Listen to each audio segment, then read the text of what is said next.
The atmosphere grew tense after Tutor's group officially defended Piggy from the bullies, led by Granola from the notorious Leviathan family known for using poison. It seemed Granola had a personal grudge against Tutor. He sneered with disdain when Tutor appeared and didn't hold back in mocking him. After seeing you hanging out with them, I now understand what your standards are. Looking at your Connor friends, I also get what you're really worth. Tutor responded to the arrogant guide, visibly annoyed and irritated. He snapped back, Granola, did you forget that in this academy the law says there's no distinction between nobles and commoners? But Granola wasn't ready to back down from his high and mighty attitude. He shrugged and bluntly attacked Tutor, saying, no matter how mad you get, what are you going to do about it? You couldn't do anything during the Nighthound incident. Tutor hesitated for a moment, realizing that he might have a point. He weakly protested, I was sleeping at the time. Granola laughed mockingly, then suddenly exhaled a cloud of poison toward Tutor's group. His two henchmen quickly put on gas masks, showing that they had planned this in advance. Granola arrogantly taunted, the losers always come up with excuses. If I'd been there, I would have caught that Nighthound myself. Tutor and his team were caught off guard when they were suddenly attacked by Granola's poisonous smoke. Tutor quickly covered his nose and mouth with his hand, angrily growling, you're really going to show off your skills right here in this place. In the back, unaffected by the poison, Viker remained calm, not the slightest bit panicked as the smoke slowly spread. He quietly wondered to himself, is this scent a paralyzing agent? A little spider unexpectedly crawled out of his coat when it sensed the smoke. Granola, still full of pride, smiled smugly as he launched his sneaky attack on his classmates. He covered his face and proudly declared, this is just a little something cute. It's merely a threat to show you how far apart our power levels are. Feel the difference, then fall into despair. Such arrogant fools. Tutor's group was completely unprepared for this sudden situation. All they could do was hurriedly cover their noses, staring at him in anger and helplessness. Surprisingly, the little spider on Viker's shoulder opened its mouth wide. It took a deep breath, sucking in the entire poisonous mist toward itself, much to Viker's astonishment. He quickly glanced at the tiny spider, stunned, and thought to himself, asterisk the lady's child. It's absorbing the poison mist at incredible speed, asterisk. The spider leisurely inhaled all the poison mist, as if it were savoring a delicious meal. Viker hurriedly grabbed the spider before it was noticed, panicking as he thought, asterisk, is it really eating that poison like food, asterisk. Tutor was startled when he realized that he wasn't affected by the mist at all, and that his own mist had already disappeared long ago. He exclaimed in disbelief, asterisk, what the heck, asterisk. It wasn't just Tutor's group. Granola's group was equally stunned, frozen in place when they saw the poison mist vanish in the blink of an eye. Tutor scoffed, a mocking smile on his face, and said, asterisk, looks like we were all scared for nothing. Guess you actually do have some logic after all, asterisk. Granola was still in shock from seeing his mist disappear so quickly. It hadn't even had time to paralyze Tutor's group. His two henchmen were also left speechless, staring in disbelief. His expression was unreadable as he stopped, unable to grasp the situation. He stared at Viker, noticing that the toxic smoke from him was still slowly seeping into his jacket, unaware that Madame Eight-Legs' little spider was hidden inside, doing its best to inhale it all. He was shocked and thought to himself, asterisk, did the fog just get sucked toward that guy? Did I see that wrong, asterisk? Granola quickly recovered with an attitude of indifference. He turned away, still speaking arrogantly. Just now, I graded you mercy deeper than any abyss. Using poison on those fools from the ice department with their big heads but brains like grapes, what a waste. Tutor couldn't take his haughty attitude anymore. He marched straight up to him, voice tight with anger. You keep looking down on us like that? He raised his fist close to Granola's face and snapped. You want to fight? Granola slightly furrowed his brow, but said nothing. Tutor stared directly into his eyes and boldly threw down the challenge. In the upcoming midterm team event, the team with the lowest score will have to run around the academy naked. Granola raised an eyebrow, a smug smirk creeping onto his face as he casually replied, bring it on. He turned and walked away, arrogantly tossing his hair and sneering. I accept seeing all of you become a laughingstock. It'll be fun to watch. Tutor didn't respond, quietly watching him and his two lackeys leave. At that moment, Piggy felt deeply guilty. He quietly approached Tutor and, feeling bad, whispered, I'm sorry, this is all my fault. But Tutor remained calm and reassured him, no, it's fine. I was planning to crush that guy's ego anyway. Suddenly, Piggy's eyes welled up with tears. He kept his head down, sniffling with sadness. I'm not sure I'll be able to help much because I'm just a worthless guy. Instead of scolding him, Tutor gently patted his shoulder and smiled, encouraging him, don't worry, Piggy. You're really smart and your ability to observe things is top-notch. Piggy was even more moved by Tutor's thoughtful and empathetic words. He sniffled and called out his best friend's name. The group walked on together. Tutor even came up with a detailed plan to boost Piggy's spirits. The midterm team event requires a team of 4, so Sancho and I will lead the team, and PG, you'll be in the Soul Tower in the middle. As for you, Viker, since you specialize in using a bow, you'll take the lead. We're sure to rack up some high scores. Tutor's calculations worked, and PG was filled with joy again. He seemed completely confident in Tutor. He even said firmly, "If it were us, we'd definitely beat Granola." PG's cheeks flushed with happiness and excitement. He also confidently shouted, "Yeah." However, Viker threw cold water on the whole group with a shocking statement, like thunder striking out of nowhere. "I've already joined another team, so I'm out." The group turned to look at Viker in shock. Tutor gasped. "What? What did you say?" Viker calmly repeated, "I said I've already joined another team." PG couldn't believe his ears. He stared wide-eyed at him and stammered, You can't be serious, can you?" Viker answered firmly, "A promise is very important." His words hit the 3 friends like a bombshell. Their faces fell, and in panic they screamed, "Viker, please pay attention to what's going on around you." But for him, those small everyday conflicts were nothing to pay attention to, and definitely not something to worry about. He simply responded to them with an inexplicable silence. The day of the midterm team event arrived. The students of Academy Colosseo gathered in the arena. The crowd of students cheering from the stands grew louder and more energetic as the elite group appeared. It was the third-year students led by Dolores. Cheers of excitement echoed throughout the arena as her group entered. "Dolores, you're on top again this year. Good luck." Colosseo, the pride of the capital. Dolores calmly walked into the arena, her eyes full of determination. This midterm event at Academy Colosseo was also open to the public. 3 tests would take place during this event. A group test to assess defense, an individual test to assess offense, and finally, a theoretical exam. In today's defense test, 3-dimensional image magic would be used to recreate a dungeon inside the arena. The teams would fight against monster mannequins intricately designed with magical golem-like figures made of earth. The illusionary monsters began to gather in a swarm, crawling out of the magical cave and moving toward Dolores' group. The magic shield will protect the students' bodies. Every time it absorbs a certain amount of impact, a point will appear on the electronic scoreboard in the distance. The students would form teams and defend against a wave of monsters. The score would be based on their contributions and how long they held out. The amount of health a student has will decrease every time a monster hits them. And when a student's health reaches 0, the test will automatically end. There are 3 rounds, each lasting 20 minutes. If the students can survive for a full hour, they will earn the maximum score. Dolores' team started to organize their formation and launched the first attacks against the giant monsters. The students cheering from the stands became even more excited as they watched Dolores' group fight. However, the record score of this session belonged to the third-year students. The team led by the Student Council President Dolores was unlucky enough to last only 58 minutes, but they still managed to achieve the highest score among the third years. When the battle ended, everyone was exhausted and drained. PG observed carefully and took detailed notes without missing a word. As he wrote, he muttered his thoughts aloud. Since the 4th-year students who are about to graduate are participating in this exam, Sister Dolores' team has set the highest record for this round. He turned to his teammates Tutor and Sancho, who were behind him, and informed them. Normally, 3rd-year students make it to the 3rd round. 2nd-year students make it to the 2nd round. So if we first years can last for 20 minutes, we'll make it into the record books. Tutor scoffed and replied, "That alone isn't enough to satisfy us." "What?"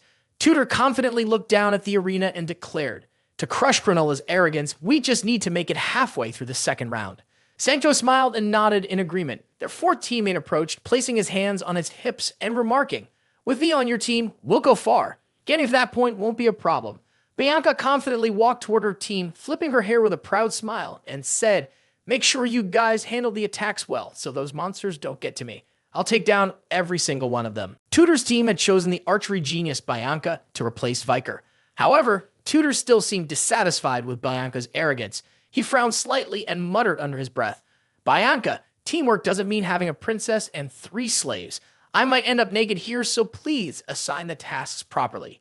Bianca raised an eyebrow and gave a sarcastic laugh. Smirking, she responded, "I don't want to see you naked either. My eyes would rot if that happened. So, make sure you do your job right." Tutor, with his arms crossed over his chest, furrowed his brow and seriously reminded the 2 teammates, "You 2 better focus on fighting the enemies in the arena." Cut off mid-argument, Tutor and Bianca both turned their backs to each other, frustrated. PG, worried about the lack of unity in the team, thought to himself in confusion, Tutor and Bianca don't get along at all. He tilted his head back, looking up at the sky, sighed, and complained, "Viker, why did you join another team?"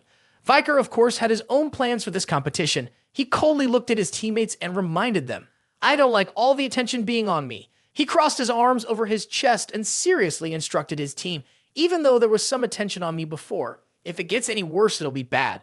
Do whatever you want, just as long as I don't have to do anything." His three teammates were none other than the Baskerville brothers, Highbrow, Middlebrow, and Lowbrow.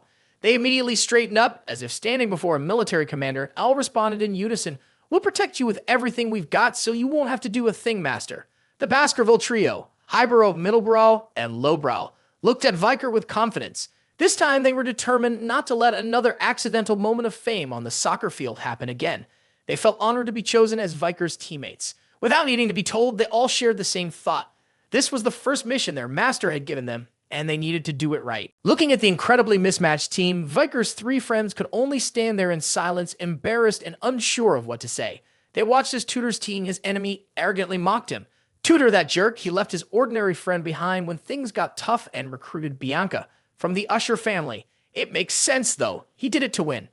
Granola and his followers misunderstood the situation, thinking that Tutor chose an aristocratic student and kicked out an ordinary person like Viker just to secure a win. This misunderstanding only boosted their confidence.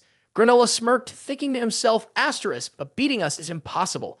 We've already recruited a trump card into our team Asterisk. At that moment, his trump card appeared, complaining, "Gru, can't you stop graying like that?" Gru turned to look at his fourth teammate, frowning and muttering, "It's Granola." His trump card was Sinclair, the leader of the fire department, just like him. Even though Granola was only a vice leader, he was confident after recruiting the top student to join his team. However, he was really annoyed by the fact that she kept getting his name wrong. Still, he had to hold back his frustration. He cleared his throat and tried to sound polite as he said, "Be grateful that I'm even accepting someone like you, a commoner." Sinclair ignored his condescending words. She responded with complete innocence. "Well, if I were you, I wouldn't do that. But since I'm part of your team, I'll give my best for our team's score." She tilted her head and awkwardly called out his name again. "Guru, right?" Granola was livid. He angrily shouted, "It's Granola." Sinclair didn't care at all about remembering his name. She just looked around, searching for Viker and wondering which team he was on. Granola's team was Team 69. He turned and walked away first, followed by two of his subordinates. They seemed just as uncomfortable with having a commoner like Sinclair on their team. Granola had returned to his only concern at the moment. He grinned maliciously and muttered to himself, "Anyway, we're going to take the #1 spot among the first-year students." At that moment, Viker's team, Team 108, also entered the arena. Behind his team was Team 109 from Tutor. They walked forward to the loud cheers of the students in the stands.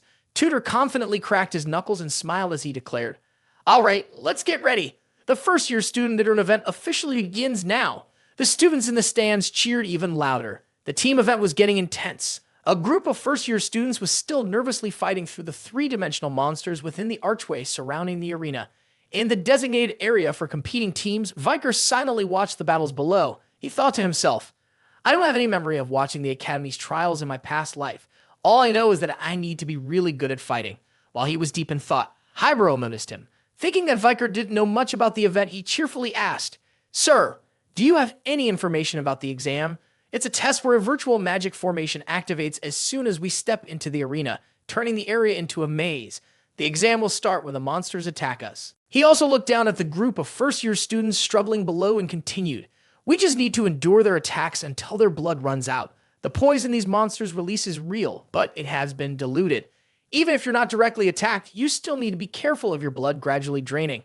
Viker was surprised and said, "So they're using real poison." Highbrow smiled and added, "I've heard that the instructors will break the magic barrier and intervene if anything goes wrong." Viker was quite taken aback by what the three Baskerville brothers knew. Curious, he asked, "You seem to know a lot. Have you trained for this before?" Middlebrow proudly replied, "While you were away from the family, we trained several times at the family training grounds." Viker smiled, impressed by the thorough preparation of the three brothers. He confidently told them, "Then I leave it to you. Fight with everything you've got so I don't have to step in." For the first time, the Baskerville brothers felt truly honored by Viker's gentle trust in them. They all straightened their backs, raised their hands, and eagerly declared in unison, "We will protect you like an ironclad fortress." Without anyone needing to say a word, they all shared the same thought. This first mission from him was one they absolutely had to complete perfectly. At that moment, Tutor's group made their way toward Viker. Their team was set to compete right after his. As soon as they met, Tutor greeted him. "So this is where you are." Scratching his head awkwardly, he smiled and asked, "Are you ready for the exam, Viker?" Viker stepped toward him, leaving the three Baskerville brothers behind, their determination burning strong. Looking at them, each one appeared tense and serious. Misunderstanding the situation, Tutor leaned in and whispered to Viker, "I didn't expect you to team up with the Baskerville brothers. Are you okay?" Viker answered calmly, "I wasn't forced into it. Actually, they were the ones who asked me to join their team first." Tutor still couldn't believe what he was hearing. He moved closer and whispered again, "Really?" Unlike Tutor's anxious expression, Viker remained indifferent. He gave a straightforward answer, as if reciting something he prepared in advance. "Yeah, they said they needed information about the monsters, so we've been discussing it for a few weeks now." Tutor widened his eyes in disbelief and asked again, "You're not being bullied or anything, right?" Granola quickly reassured him, "No, I'm really fine." Just then, the bell signaling the end of the match rang. The referee announced, "First year Group 68 has completed the exam." On the field below, Group 68 looked completely exhausted, slumped together amid the scattered monster corpses. The announcement continued, "First year Group 69. Students from first year Group 69, please enter the arena." Group 69 was Granola's group, members of the Leviathan family. Hearing his group called, he smirked and said proudly, "Looks like it's our turn." Granola swaggered into the arena with his two arrogant underlings and Sinclair. He declared arrogantly, "Let's show them what we've got." As they entered the arena, new monsters appeared, charging toward the students. On the opposite side of the arena, Granola's Group 69 was ready to face them. However, Granola seemed worried as the monsters charged closer, and Sinclair, who was supposed to support the team, was still busy casting her spell without acting. He anxiously turned to her and shouted, "Sinclair, aren't you ready yet?" She stayed focused on her spell, only responding once she was sure it was perfect. "I'm done now, Granola." Her eyes gleamed brightly, completely focused on the magic she had just created. At that moment, a monster charged straight at Sinclair. She raised her hand and launched the spell directly at it. The crowd erupted in excitement, cheering loudly. Watching from above, Viker couldn't help but be surprised. He called out Sinclair's name, silently admiring her impressive magical skills. He thought back to his previous life, remembering how Sinclair had disappeared without a trace after leaving the academy. He was a bit stunned, thinking to himself, it's no surprise she was the top student without any reason. With this level of skill, she should have become a famous witch in her past life. So why did she leave no mark at all during the era of destruction ? After a tense few minutes of intense fighting, the announcement came over the loudspeaker. Group 69 from the freshman class has completed the test. The Group 69 exam is now over. The record time is 14 minutes and 55 seconds, the best among the freshmen. Sinclair plopped down onto the ground, wiped the sweat from his face, let out a relieved sigh, and remarked, "That was tough. We've got a few scrapes from that fight." With this record, Tutor was absolutely furious. He let out a loud yell and complained angrily, "Group Granola has the best record again." He stopped in his tracks, still glaring at the group of arrogant bullies across the field. The leader of that group met his gaze, grinning smugly and shaking his finger in a taunting gesture, clearly ready to run off without a care. That attitude made Tutor, as well as Sancho and PG, absolutely livid. Tutor was so furious that the veins in his body seemed to bulge out from his skin.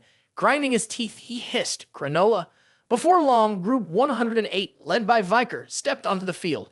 Viker purposely let the three Baskerville brothers walk out ahead of him, while he himself took his time and stepped out last. The stands were filled with loud cheers as the famous Baskerville trio appeared. In a section of the stands, Tutor's group was shouting excitedly, "Viker, I'm rooting for you, my friend. You got this." Viker heard them, but his face showed no emotion. Meanwhile, the Baskerville trio was filled with determination, all thinking the same thing: "We're going to secure first place for our young master." Ahead of them, the monsters started to appear. Bianca suddenly noticed Viker and exclaimed in surprise, "What's going on? That Viker? Is he using a bow?" As a talented archer herself, Bianca immediately recognized that Viker had taken the position of an archer.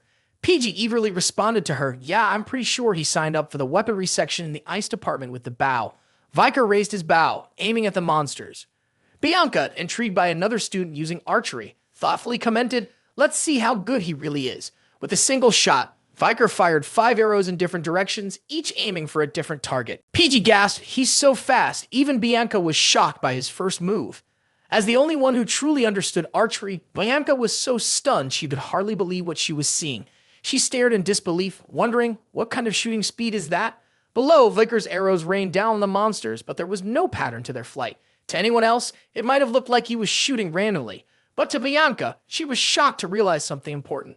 Of course, speed is something archers can be proud of, but it's often weak and inaccurate. So what was this pressure I'm feeling from him? Only Bianca could see that Viker's arrows were unusual. What she could know was that everything he was doing was part of a plan. The arrows he used were ordinary, but he could cover them with his internal energy. If he had used energy-charged arrows, they would have exploded the monsters on impact, but that would have drawn unwanted attention, which was the opposite of what Viker wanted. So he deliberately aimed off-target, just enough for the Baskerville brothers to take their shots. He lowered his bow, allowing them to move forward, thinking to himself, asterisk, that would have been the result if I didn't hide my skills. But it's so frustrating to hold back asterisk. In reality, the bow that Viker uses is actually Ian's bow. On the day he left the Black Tribe to return to the capital, Ian had given him her cherished bow along with a warning. If you lose to anyone with this bow, I won't let you off the hook. Viker chuckled as he remembered her violent words, and he quietly thought to himself, sorry, but I can't keep that promise. He glanced down at his shoulder and softly called out to his pet, with this chance, little Madam. At the sound of his call, Madam Eight Legs' baby spider poked its head out from his collar. It hopped down into the arena and charged toward a monster that was lying unconscious. The spider's 8 eyes sparkled with excitement as it spotted a buffet laid out before it. The monsters were equipped with venom, and the little spider could safely enjoy the feast without anyone noticing. Viker smiled at the little creature's joy and muttered, when I heard the monster's ants use poison, I thought this might be a perfect feast for the little madam. And it turns out I was right. Enjoy it until the test is over. Finally, the Viker team's match ended when the buzzer rang. The 108 team finished their exam with a time of 19 minutes and 50 seconds, placing second among the first-year students. That was nearly 5 minutes slower than Granola's team. For some reason, the 3 Baskerville brothers all dropped to their knees in disappointment. In the stands, Granola burst into triumphant laughter. Pointing at the Viker team, he laughed loudly and proudly, clutching his stomach. He shouted, I knew someone beneath me couldn't possibly beat me. Do you understand the difference between you and me now? Sinclair took a cautious step back from him, forced a smile, and said, You sound like a third-rate villain, Gruburu. The Baskerville brothers were deeply disappointed by their second-place finish. They all drew their swords, held them to their throats, and spoke in unison to Viker, as if punishing him for not securing first place for their master. Viker sighed tiredly, glanced at them, and said, Enough already. Second place is already way too high. I never imagined I'd even make it to second. As soon as the Viker team finished their test, the loudspeaker announced, First Year Group 109, all students from First Year Group 109, please enter the arena. Group 109 was Tutor's team. He stepped forward, leading the way. The group walked out onto the field together. Sancho whispered, Viker took second place. PG added, We should congratulate him.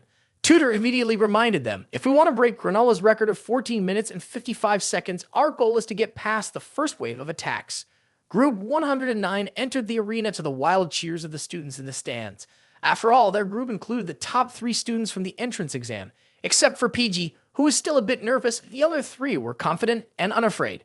The monster charged as soon as they stepped onto the field. Tutor swiftly thrust his spear into the first monster, tearing it apart and solidifying his reputation as a genius spear user from the Don Quixote family. Sancho took the lead. He charged forward, striking the monster with a mighty axe swing. Behind him, Tutor provided solid backup, while Bianca, a skilled archer, attacked from a distance, showing off her expert bowmanship. The 3 of them fought together to protect PG, the team's tactical leader, who stayed in the center. Viker was quite amazed by the teamwork of the Tutor group. He had also noticed that Tutor and Sancho were fighting the monsters on the front lines. Bianca was supporting them with attacks from the back, while PG was giving orders and observing the entire battlefield from the center. Watching this impressive coordination from these future heroes, Viker couldn't help but say with satisfaction. With the way they worked together, it seems like they prepared really well. Maybe they could take first place. But then, a feeling of unease crept over him. He suddenly reached up to his neck, confused, and thought, but more importantly, why do I feel like I've forgotten something? As he checked inside his collar, a chill ran down his spine. His eyes widened in shock. He gasped. No! Quickly, he looked down at the arena and immediately realized he had forgotten something extremely important. Madam Eight Legs' baby spider was still sitting on the corpse of a dead monster. It was happily sucking the poisonous bones from the remains, completely unaware. While the spider was blissfully enjoying its full belly, Viker's mind screamed in panic. Asterisk, when did little miss get there? Asterisk, Madam Eight Legs' baby spider was accidentally left behind by Viker in the Academy's exam arena. Now it was happily opening its mouth, sucking in the toxic fumes from the monstrous creatures inside the arena. Standing outside and watching, Viker was extremely worried. Although no one had noticed yet, he was so anxious that he couldn't stay still. He was both tense and blaming himself. "Little madam, I clearly hid you in my jacket after finishing the test. Did you jump out because you're hungry for the poison?" He had even seen the tiny spider's old shell, which it had abandoned behind. Panicking, he thought to himself. He even vaulted and grew bigger in such a short time. The growth speed really lives up to its name as Madam Eight Legs Child. Right now, the group taking the test was Tutor's team. The magical barrier had sealed the arena shut, making Viker even more anxious. He thought, "I can't control little madam while the test is happening. I can only hope the test ends without any problems." Meanwhile, Tutor boldly swung his spear and took down a mutant ant. He seemed to be enjoying himself, resting his spear on his shoulder with a proud smirk on his face. Bianca, watching from the back, just shrugged, let out a deep sigh, and mocked. "Wasting energy like that? Do you really need to smash those ants into pieces?" Tutor, teased by her words, scowled angrily. He shouted back in challenge, "All right, let's see how good you are at holding back." Bianca smirked, raised her shiny bow and arrows, and replied with a dismissive tone, "I can do it just fine. Watch and learn." The arrow shot out from Bianca's bow, speeding toward a monster creeping closer to her. The ant didn't even have time to attack before the arrow pierced through its head. It let out a loud screech. Tutor laughed, grabbed his spear, and charged forward, shouting, "Not bad, but I'm not going down so easily." Bianca chuckled, gripped her bow tightly, and sprinted forward with a taunting challenge. "Think you can keep up? Come on, follow me if you can." Another monster was sliced in half. Meanwhile, Sancho continued quietly fighting with his axe. He glanced at the two eager competitors, racing to kill the monsters, and muttered to himself with a frown, "I can't tell if those two are just playing around or if they're actually getting along." In the center of the action, PG quickly assessed the situation and shouted to the team, "Everyone's getting out of position. Adjust right now." He immediately took charge as the monsters closed in on them. "Bianca, you don't need to kill him. I think it's better to aim for their front leg joints. Tutor, it'll be more effective for you to attack when the ants are in disarray. Sancho, instead of blocking them in the middle of the road, lead them further in." PG's strategy was sharp and logical. Both Tutor and Sancho agreed and charged forward, laughing and complimenting him. "PG, your judgment is better than I thought." PG, indeed a warrior, smiled at the praise. Hearing his teammates' recognition, he let out a relieved sigh. Blushing, he quietly murmured, "I'm just glad my research paid off. I didn't want to be a burden to the team."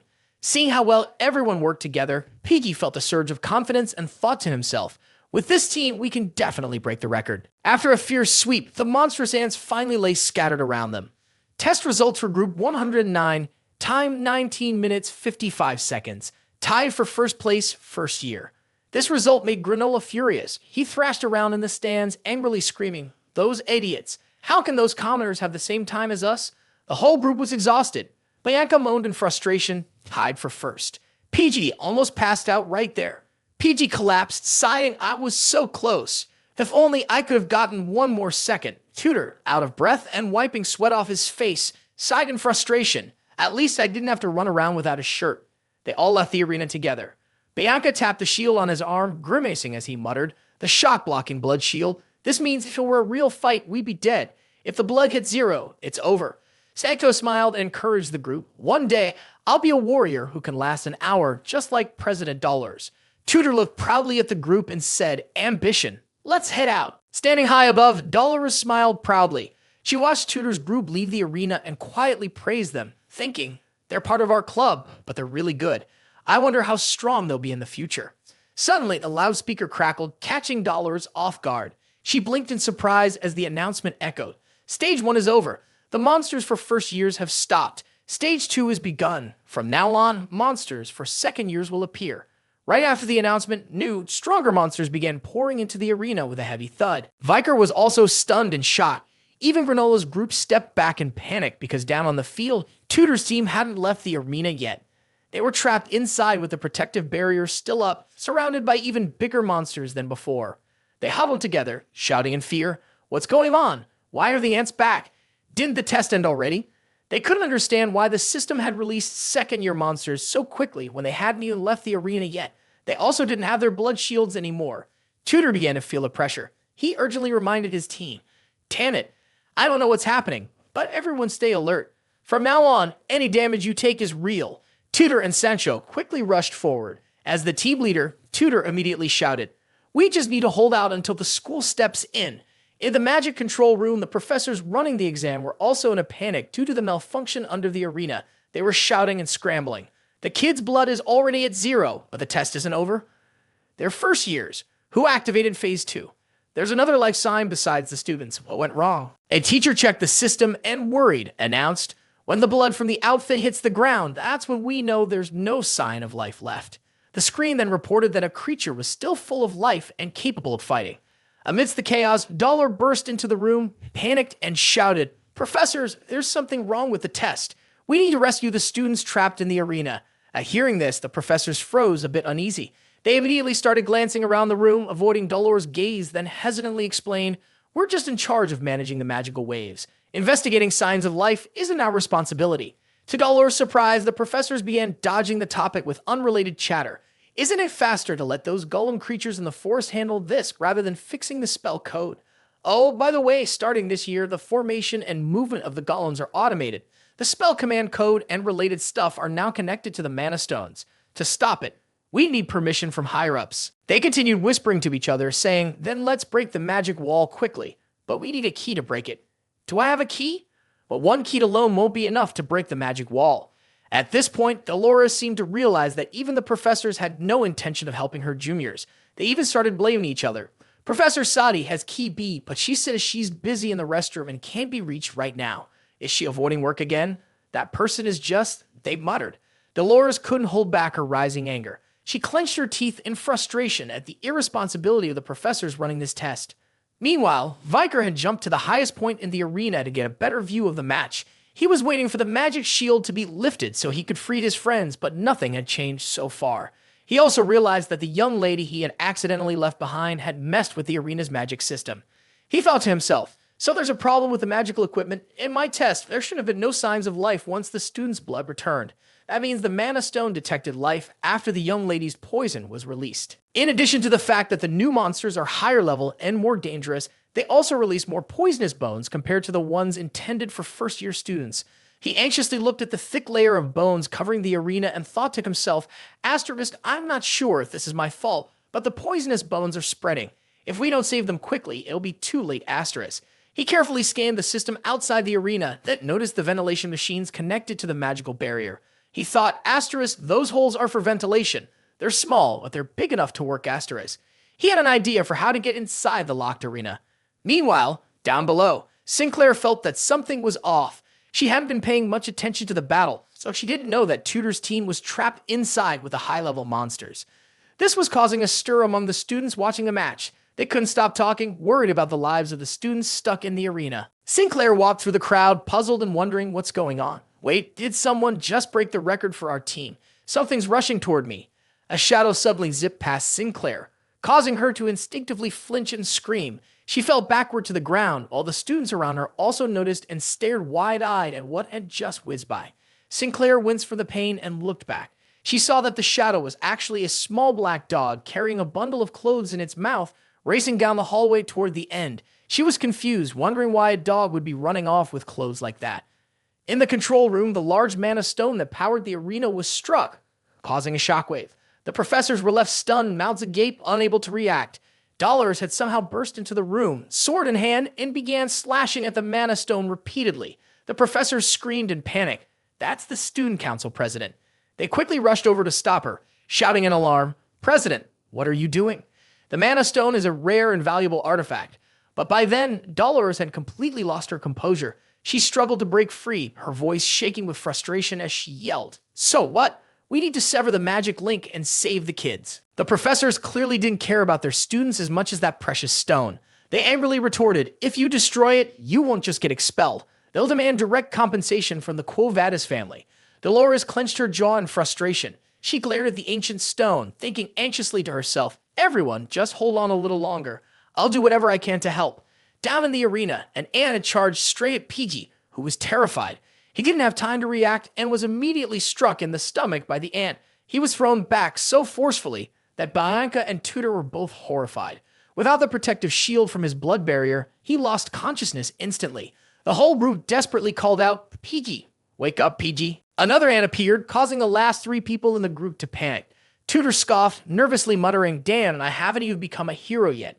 Facing a creature much larger than before, all three shared the same thought. Am I really going to die for nothing here? The ant charged, attacking both Tutor and Sancho at the same time, quickly blocking Bianca's view of them. She called their names in fear, but there was no answer. She became the next target. Everything was happening so fast that Bianca was overwhelmed and terrified. Her confidence was gone. With tears welling up in her eyes, she thought in horror, I can't believe this is how it's going to end. I don't want to die like this. Bianca squeezed her eyes shut. At that exact moment, a figure appeared through the thick, toxic mist, rushing forward. A powerful punch struck the creature. Viker had arrived just in time. He entered the arena through the vents in the form of a dog. His punch knocked the creature down right before it could attack Bianca. Because of the intense aftershock, Bianca felt confused and slowly opened her eyes to look at her, so terrified that it seemed like all her strength had drained away. She could only whisper a few words when she recognized Viker. Why are you? Viker? Viker stood in the middle of the thick, poisonous mist that surrounded them. His hand was clenched tightly, and the powerful energy inside him surged. He stared directly at the monstrous creatures and whispered words of reassurance. Don't worry, nothing will happen to anyone. While Viker rushed into the arena to save the students taking the midterm exam, Tutor's group remained in the control room. Saintess Dollars was still panicked, deeply worried about the safety of the younger students. She was so upset that she drew her sword, intending to shatter the mana crystal maintaining the protective magic around the arena to free them. But the professors quickly stopped her and urgently tried to hold her back. Calm down, you can't break it. Dollars struggled with the professors, gritting her teeth. She focused on the mana crystal and angrily shouted, "Let it go, I need to save those students." Meanwhile, another professor was anxiously watching the monitoring sphere for the arena, sweat dripping down his forehead. He suddenly shouted, "Wait, there's more than one person in the arena." Dolores and the professors froze. They rushed over to get a better look at the orb. Their eyes widened in shock as they exclaimed, "One of the assassin ants is dead." It looks like someone broke into the arena and went straight through the magical barrier, right? Along with the 5 red dots signaling the life signs of Tutor's group, another bright dot shone powerfully, moving toward the monsters in the arena. Seeing this, all the professors were stunned, thinking the same thing. What on earth is happening inside? In the arena, the poisonous mist from the monsters had knocked out Viker's teammates. Tutor and Sancho, the 2 strongest members of the group, had also collapsed after being struck by one of the monstrous ants. The fog surrounded them completely.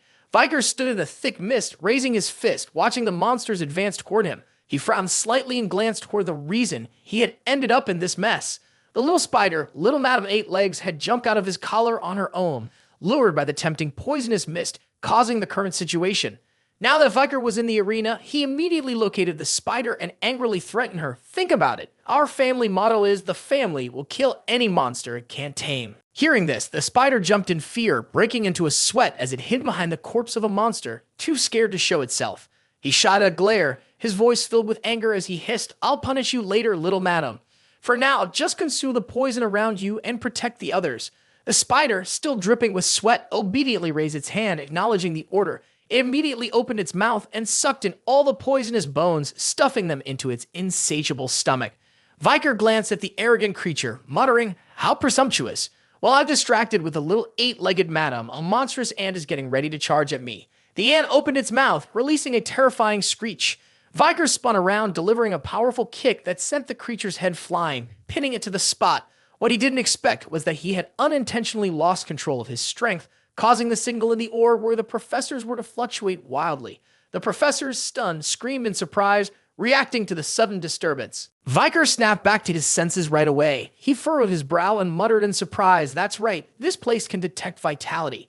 He realized that he needed to find another way to control his power and deal with the monsters, or else his strength would be discovered. He turned around and looked up at the creatures slowly approaching, silently calculating his next move.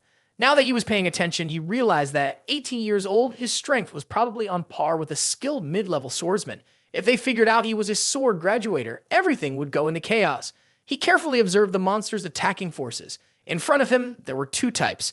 The assassin swordsman, rated B+ in danger level, and the worker and assassins, rated C. The professors had designed these golem dummies to be as strong as real monsters. He picked up Sancho's axe, gripped it tightly in his hand, and thought to himself, if I use my previous assassination skills to take out the worker and assassins, I could match a high-level skilled swordsman. Thinking this through, Viker gathered all the weapons from his friends, including Tutor's spear, Sancho's axe, Bianca's bow and arrows, and his own sword. Since these ants were similar to monsters in real life, he decided to fight them, using his knowledge and skills rather than relying solely on his brute strength. First, he looked for their weak spot. He found that their vulnerability was at the neck, the connection between their head and body. Viker swung the axe directly at that spot. The axe, combined with a bit of his energy, struck the first monster hard in the neck. This area was the biological weak point for these assassin ants. As long as he kept attacking this spot, he could easily take them down one by one. Just as he expected, the ant froze and started shaking uncontrollably. It immediately began moving in an erratic manner, crashing into other ants and slowly retreating. If this weak spot was damaged, the ants would lose their spatial awareness and start retreating. Viker then grabbed his bow and aimed an arrow at the ants, knowing they had another weak spot. Their skulls were divided into two parts, with joints between them as small as a pinky finger. The bone in that area was not as strong as the rest of their body. That was the perfect target for Viker. He fired the arrow, hitting the skull of the ant and shattering it. He didn't waste any time and pressed on, spear in hand.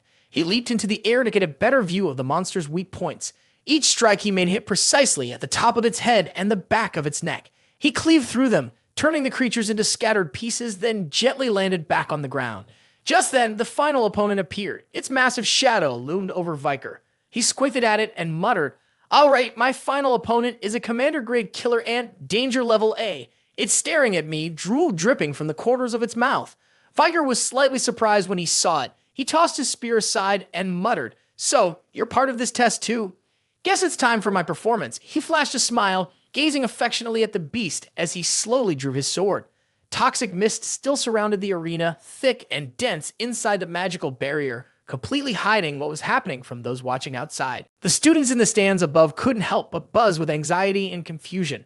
They looked around at each other, bewildered, and asked, "We can't see anything because of the poison mist.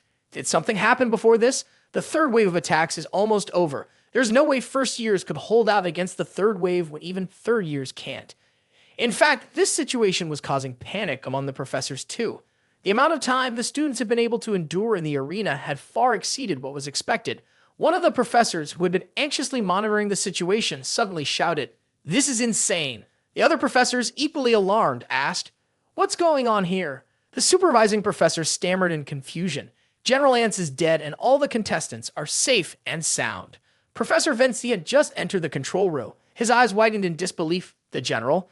The fact that the students had managed to survive and even defeat the general left Professor Vinci pale with shock and panic. He was stunned and whispered to himself, the Golem General wasn't supposed to be part of the test for the students to defeat.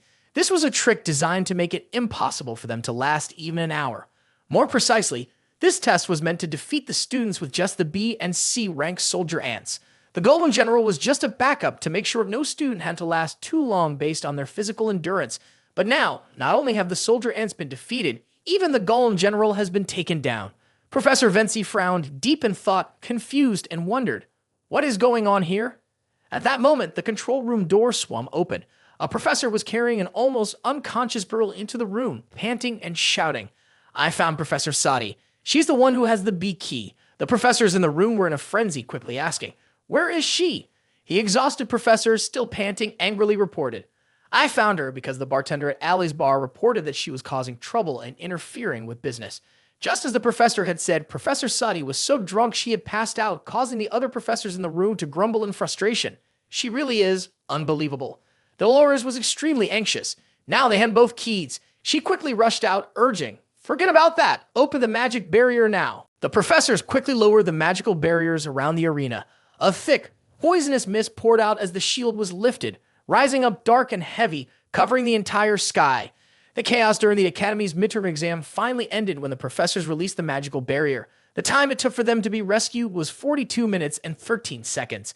The Academy's record for holding out and the professors who rushed directly to the arena all stood there wide-eyed, panting as they checked on the students inside. The scene left them stunned with shock. There were the bodies of monstrous ants scattered across the field. Not a single one was left alive. They gasped in disbelief. Did all the ants really die? Dollars immediately charged into the arena. As she ran, she anxiously called out, "Where are the students?" When she arrived, she too was left speechless with surprise, for right in front of her lay Viker, lying perfectly still, unconscious amidst the piles of ant corpses. Dollars stared at Viker, still confused, wondering, why is Viker here? He knew full well that the curious gazes around him were intense. After all, he wasn't even part of Tutor's team, and he had only been pretending to faint. He tried to stay still, thinking to himself, I'll just pretend to pass out after fighting the rest of them like this. I don't have a better option right now. Asterisk. Even though he was faking it, Viker could clearly feel the eyes surrounding him. He was anxious, but also relieved that he had stepped in just in time to save the Tutor room. He silently told himself, asterisk, this is going to be tricky, but I should be glad these future heroes didn't die here. Asterisk. At that moment, the vice president of Galor's press club rushed onto the field with a camera in hand, ready to capture the scene. She immediately snapped a picture of Viker's handsome, unconscious pose and turned it into a hot article with a very catchy headline. Asterisk, a hero was born during the midterm exam of the Academy's arena, saving his fellow classmates. Asterisk. The school's famous newspaper quickly churned out several more articles. They revealed the truth behind Viker's heroic deeds, the brief moments they witnessed before he collapsed. The main focus was an interview with the Tutor room, particularly Bianca, where she described how Viker had swooped in to save her from a monstrous ant before she passed out. The following article interviews Viker and quotes him saying, "Everything succeeded because we fought together." With a catchy headline and a humble yet heroic tone, Viker received a flood of praise. The next article highlighted Viker's good looks on the sports field, along with exciting news. Viker, who had become the talk of the town for his handsome appearance, was re-ranked as a top-tier elite swordsman. The following article explained Viker's response when questioned about how he managed to defeat the A rank and general. The head of the Monster Research Center expressed doubt, arguing that an elite swordsman shouldn't be able to defeat such a powerful creature. Viker explained he knew the assassin ants have a fatal weak spot on their skulls. This led to the hottest article on Viker, though his photo in it wasn't exactly cheerful. Viker had revealed the secret of the assassin ants and was expected that the Imperial soldiers' death rate would significantly decrease. Because of this, the Emperor rewarded Viker. Finally, a more recent article appeared featuring a candid shot of Viker's serious, almost exaggeratedly long face with the eye-catching headline, "Who is Viker? Could he be this year's most charming star?" Viker angrily ripped up the newspaper in front of him. He had been hiding on the roof, sitting alone in the dark, feeling the weight of the unwanted attention and praise pressing down on him. He lowered his head in frustration, letting out a heavy sigh. The irritation from everything that had happened recently still hadn't faded. He grimaced, muttering to himself, "Who would have thought a quiet school life would turn into such a mess?" In contrast to his anger, little Madame Eight Legs was happily jumping around, barking woof, woof, which only made him more annoyed with her. "This is nothing to celebrate, little Madame," he mumbled, sighing again. "Well, at least everyone else is safe and sound." Just then, an owl flew toward Viker, making little Madame jump in fright. She panicked and quickly burrowed into his collar as the owl landed on his arm. The owl then brought Cindy Windy's daily report. He quickly read through the short, concise report she had attached to the owl. 1. The 10 most powerful demons had found some information and needed time to analyze it, about a month. 2. The Night Hound, 2 imposters had appeared. One pretended to seek recognition, while the other's motives were unclear. 3. Osiris from the Baskerville family had left the estate and was believed to be heading to the imperial capital. 4. One of the first-year students at the academy was hiding a royal lineage.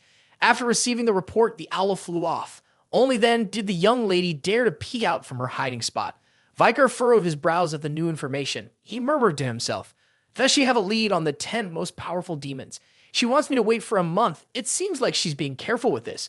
Thinking back to his last encounter with one of the 10 most powerful demons 9 times ago at the orphanage, he whispered to himself, "The only reason I defeated him so easily last time was because I borrowed the power of the Sanctess.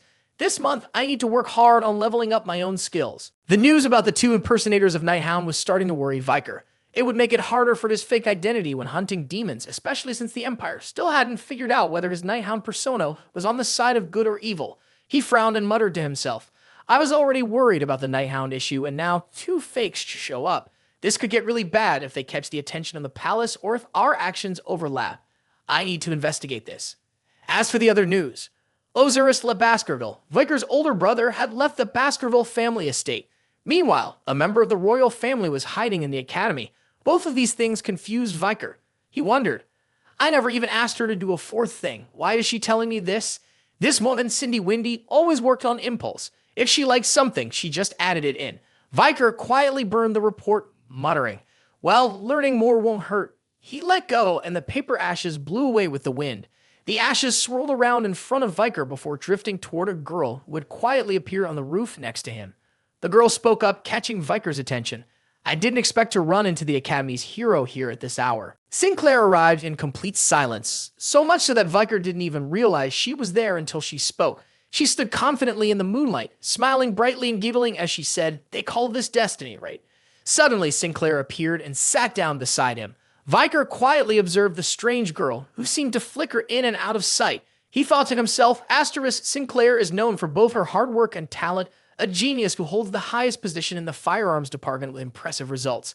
Her presence here makes me cautious. He carefully studied her, wondering, why would someone like her be here at this moment? Sinclair looked up at the night sky, with thousands of stars shining above them, and broke the silence between them with an explanation to Viker.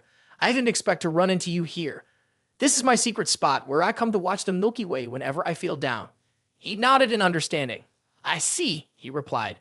It really was a coincidence that Sinclair ran into Viker, and she felt secretly pleased. She gave him a sly glance and wondered to herself, if I keep coming here, will I keep running into him? Viker felt uneasy again because this was the meeting spot where he was supposed to receive intelligence from Cindy Windy. He ignored Sinclair, furrowed his brow, and became lost in thought, worried, thinking. I even changed my contact point with Cindy Windy. Noticing his silence, Sinclair eagerly tried to start a conversation. Would you like to know what everyone at the academy is saying about you? Viker coldly interrupted her. I really don't want to know, he said, but she kept speaking innocently. Don't be shy, it's natural for great people to attract attention. She continued to look at him with interest, speaking with excitement. Not only did you top every written exam, but you also have several research papers that have completely changed the academic world. Even though you're a commoner, your energy level during your formative years reached an elite high rank. You're an extraordinary individual, a senior expert even. The more he heard, the more Viker broke out in cold sweat. Sinclair couldn't stop praising him, saying he was on a whole different level compared to everyone else. Viker decided to cut her off there. He frowned slightly and replied, clearly displeased, grades aren't everything. They're nothing special to talk about. Sinclair didn't seem to understand what he meant. She tilted her head, looking confused, and asked, but isn't everything about grades at school? She didn't realize that for him, money, status, and honor would soon become useless. As soon as the age of destruction began, the old order would collapse. A new era of survival would begin. Sinclair suddenly smiled, then said something that made Viker freeze. You talk like you've been alive for ages, like an old man telling stories. He had to be cautious when he realized Sinclair was quite sharp. She changed the topic and asked him, by the way, what are you planning to do after the midterm exams are over? He distractedly avoided the question, giving a vague answer. Sinclair rolled her eyes, wiped the sweat off her brow, and asked, did you just turn me down? She sighed, laughing in disbelief. I can't believe this. Viker stayed silent, speaking only when absolutely necessary. He pushed up his glasses and quietly observed the mysterious girl sitting next to him. He thought to himself, come to think of it, she's just like me. She's probably hiding a lot too. Before I left, she was at the top of the class every year, all the way until graduation.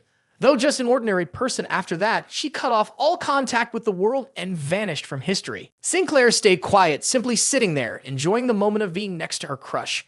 Meanwhile, a thought slowly formed in Viker's mind. What if her being just an ordinary student was a cover-up? Maybe the royal figure Cindy Windy had mentioned to him was actually Sinclair. The next day, the theory exam at the academy wrapped up. The whole group headed back to their dorm. Tutor stretched tiredly, sighed, and complained. I didn't expect the exam to be this long. As he relaxed and stretched his muscles, he cheerfully said to the group, but hey, after today's combat test, the exam period will finally be over. Sancho carefully reminded them, it was inevitable that the exams would be extended since we had to postpone some due to the accident during the defense exam. Thinking back to that exam, Tutor's scowl, clearly still annoyed. He grumbled, it's such a shame that my bet with Granola ended in a tie. His rival, Granola, was just as irritated. However, Tutor had also figured out who the real strong one was here. He glanced at Viker, flashed a smile, and said, but now I know who I should really consider my opponent. I've learned quite a bit from this test.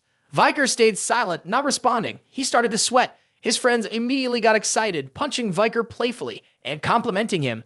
Yeah, we didn't get hurt badly because of Viker, but isn't it annoying how he hides his strength? A high-level elite is definitely cheating, hiding it from friends, that sneaky jerk. Viker quickly turned to his friends, trying to explain to Tutor. You might not remember, but I didn't take down those monsters on my own.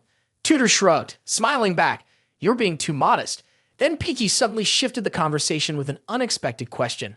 By the way, did you hear about the recent terrorist attack by the Night Hounds? He immediately focused on PG. He took out a piece of paper and continued, there's news that the trainees at the Varanging Training Center were injured by a Night Hound. The paper was a carefully folded newspaper. He handed it to everyone to see and said seriously, the report says they encountered a Night Hound and were hurt while trying to stop it. The newspaper had new information. Nighthound, a sudden act of violence, the worst villain in history. Nighthound has once again revealed its deadly fangs. Yesterday morning, Varangian trainees visiting the imperial capital were ambushed by Nighthound and severely injured. A total of 20 people were reported injured, both lightly and seriously. The Varangian Training Center has also. The rest of the details weren't as important. The three friends turned back to discuss it, even mentioning Varangian. So, Nighthound is expanding its range of operations now. I've heard there are people starting to imitate Nighthound. What's his ultimate goal? Viker stayed out of the conversation. He had already figured out it was the work of imitators. According to Cindy Windy, there were two imitators. One had recently stopped their activities, but the other was steadily increasing their crimes. The group headed back to their room. The carefree friends no longer thought about any bigger issues, but Viker couldn't stop thinking. The current problem was that people's awareness of the Nighthound might keep growing. If this continued, it could interfere with his assassination work. He blended into the group of students, making a mental note to deal with the imitator after the exams were over. At the Colossio Academy's attack test area, unlike the defense exam where students were tested on their ability to work in teams of 4, the attack exam focused more on individual skills. The matches were set up as professor versus student with scores based on both the attacks and the ability to dodge golems controlled by the professors. Since the professors were experts in combat and their golems were modeled after them, the students could gain valuable combat experience against opponents stronger than themselves. Right now, Viker was taking his test with Professor Venci. However, a major flaw of this test was that each professor could only evaluate 50 students. Professor Venci faced the students using her Earth Golem. This meant that, depending on the professor and their fighting style, the evaluation criteria for each student might differ. At that moment, Tutor had shown quite a bit of his fighting ability by landing a hit on the side of Professor Venci's golem. Sweat was dripping down his face, but he still felt pretty satisfied with himself. He flashed a grin and thought proudly, that was easy. Professor Venci watched him intently. He summoned sharp, thorny vines that surrounded Tutor and slowly announced, this isn't over. Tutor froze, startled. Professor Venci declared the vines were just a distraction. Tutor quickly became alert. He focused on the golem again, noticing it was growing larger and charging toward him with incredible speed. Worried, he thought, asterisk keys faster now. Did he enhance its body? Asterisk. Professor Venci shouted, punch. Tutor reacted instantly, raising his spear in front of him, ready to block the golem's punch. But unexpectedly, the professor added, that was a distraction too. Before Tutor could process it, the golem kicked him hard in the side, catching him completely off guard. He cried out in pain and fell to the ground, clutching his side, writhing from the sharp pain. The golem stood still, shrinking back down to its original size. Professor Venci slowly asked, my student, do you think I wouldn't use my hands and feet just because I'm a mage? Golem stepped forward, extending his hand for Tutor to grab and help him stand up. The professor calmly advised him, the goal of a fight is simply to win. Remember, even a wizard will use everything they have, hands, feet, or teeth, to win a battle. Tutor hurriedly sat up, feeling a little embarrassed, and responded, thank you for the lesson, Professor. Professor Venci then announced, your score has been recorded. Tutor returned to his seat with a tired sigh, sitting down next to the other students who were feeling down. His score was now announced. Weaponry Department, Class A, Student Tutor Dom Quixote, results from the evaluation. Effective hits, 12. Successful dodges, 20. Effective blocks, 3. Each point, 1 lethal blow, 0. Tutor's total score, 35 points. When Bianca heard this, she furiously screamed, what? She frowned, her eyes wide in disbelief as she complained, 35 points. How could I lose to Tutor? This is ridiculous. Bianca, from the B-Class Weaponry Department, was also evaluated by Professor Venci Moore. Effective strikes, 7. Successful dodges, 24. Critical hits, none. Successful blocks, none. Her total score was only 31. Fuming, she jumped to her feet and pointed at Tutor, pouting as she whined, it's all because of the test format. One-on-one combat is way too unfair for archers. Tutor frowned back at her. You're throwing a tantrum. I don't remember you complaining about the unfairness when you got that score in the defense test. He shot back. From the row above them, an excited laugh suddenly rang out, causing both of them to turn around. Granola was laughing uncontrollably, clearly delighted. He sneered at Tutor, puffing up with pride as he announced, Tutor, with this score, it proves I'm superior to you. Granola de Leviathan, an A-class student, was also tested by Professor Venci. Effective strikes, 11. Successful dodges, 22. Successful blocks, 2. Critical hits, none. But his score was also 35, tying with Tutor. He rolled his eyes and frowned at him. What are you talking about? We both got 35 points. Granola, angry, yelled, that's right. We have the same score on this test and the defense test. But then his smile turned into a twisted grin. He puffed up, opened his mouth, grinning with satisfaction, and squealed. But when you add the theory exam, my score is higher. Those words hit Tutor like a thunderclap because the theory exam was his weak spot. He lowered his head, feeling defeated, and sighed. How did I end up with a lower overall rank than Granola? Bianca moved closer and patted him on the back, offering some comfort. The bright side is our professor is Professor Vency Moore. We got lucky. She looked a bit worried, rubbing her chin as she mumbled, because the others are being tested by Professor Sai, that awful professor, the one who disappeared with a magic barrier key and was found drunk. She suddenly thought of the creepy top-ranked face of Professor Sai on the server, shuddered, and then said to Tutor, from what I've heard from the upperclassmen, Professor Sai's strange personality and terrible work ethic make her the professor we should avoid the most. This was the first time Tutor had heard of this professor. He was shocked and asked, how did someone like that even become a professor at the academy? Bianca frowned slightly and replied, deep in thought, because she's incredibly talented. Even though she's a professor here, I've heard she also helps the military catch criminals, including dangerous ones like Night Hound. Tutor started to feel anxious. Among his group of friends, only he and Bianca were being examined by Professor Vency. The others, Sancho, Sinclair, PG, and Viker, were all stuck with Professor Sai. He nervously muttered, the others should be fine, right? They're all talented. Bianca sighed and said, that's exactly why I'm even more worried. She looked up at the stars in the sky, thoughtfully replying, maybe it's because Professor Sai is the last member of a once noble Count family that has now fallen into ruin. It seems like she feels a lot of envy towards students from prestigious families or those with talent. The problem is, I've heard that her jealousy has led her to crush talented students trying to destroy them. Just as Bianca feared, the situation with Professor Sai was dire. She was standing over PG, who was unconscious on the ground. Confidently, she stood in the middle of the arena, causing panic among the students who hadn't been tested yet. The students were horrified by Professor Sai's cruelty. They covered their heads in fear, screaming in terror. Another one fainted. What the hell is going on? Is this even a test? Meanwhile, a group of students, terrified, rushed to bang on the arena doors, pounding them with all their might while screaming in a panic. The door's locked. We need to call the other professors. Someone help. Professor Sai remained completely calm in the face of the chaos, as if she were completely used to this kind of scene. She stood with her hands on her hips, staring at them thoughtfully. Without any emotion, she casually rested one foot on PG's head and muttered in disappointment. Looks like this class is just full of cowards. Poor Piggy had been knocked out cold by Professor Sai, covered in blood, showing that she didn't hold back, even though she knew this was just a test. His score was absolutely terrible. Every stat of his, effective strikes, dodges, blocks, or critical hits, was 0. His total score was a big fat 0. In another corner, Sinclair was also unconscious, looking just as bad. Her body was bruised and covered in blood. Her score was also 0, just like Peaky's.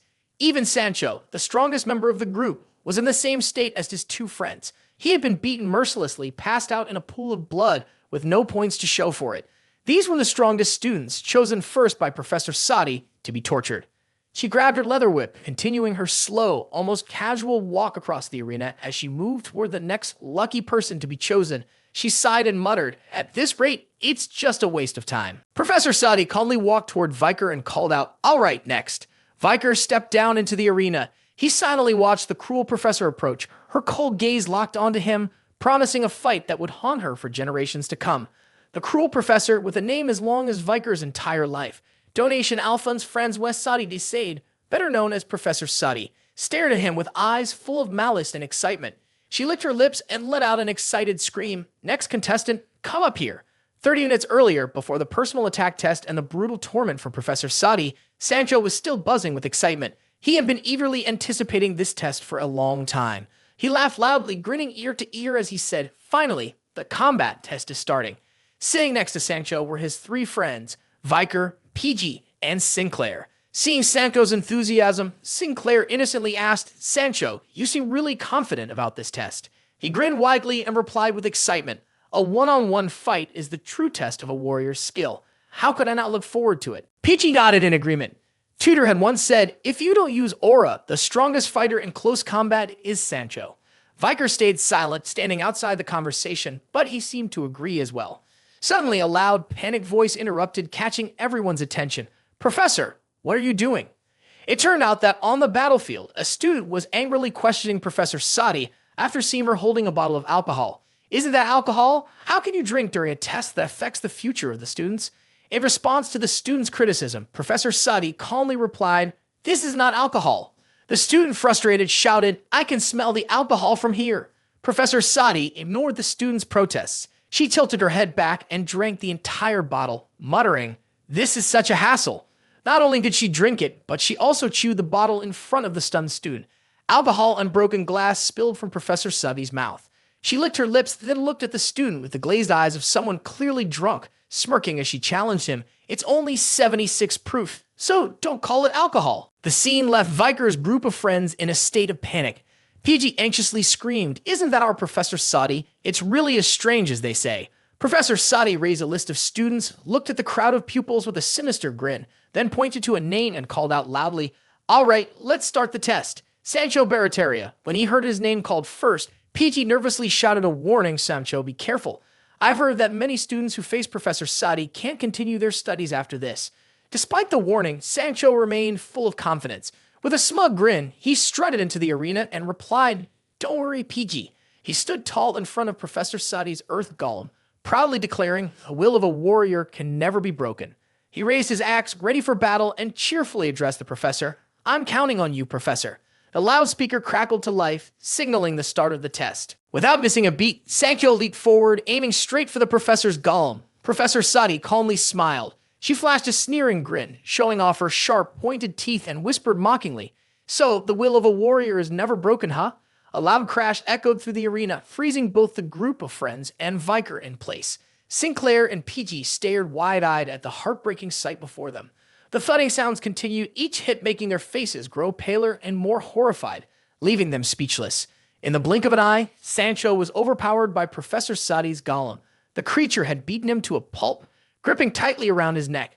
As he lay unconscious, the students murmured in shock, "He's been defeated." Professor Sai smirked, her lips curling into a mocking grin. "Does this mean the warrior is out of the game?"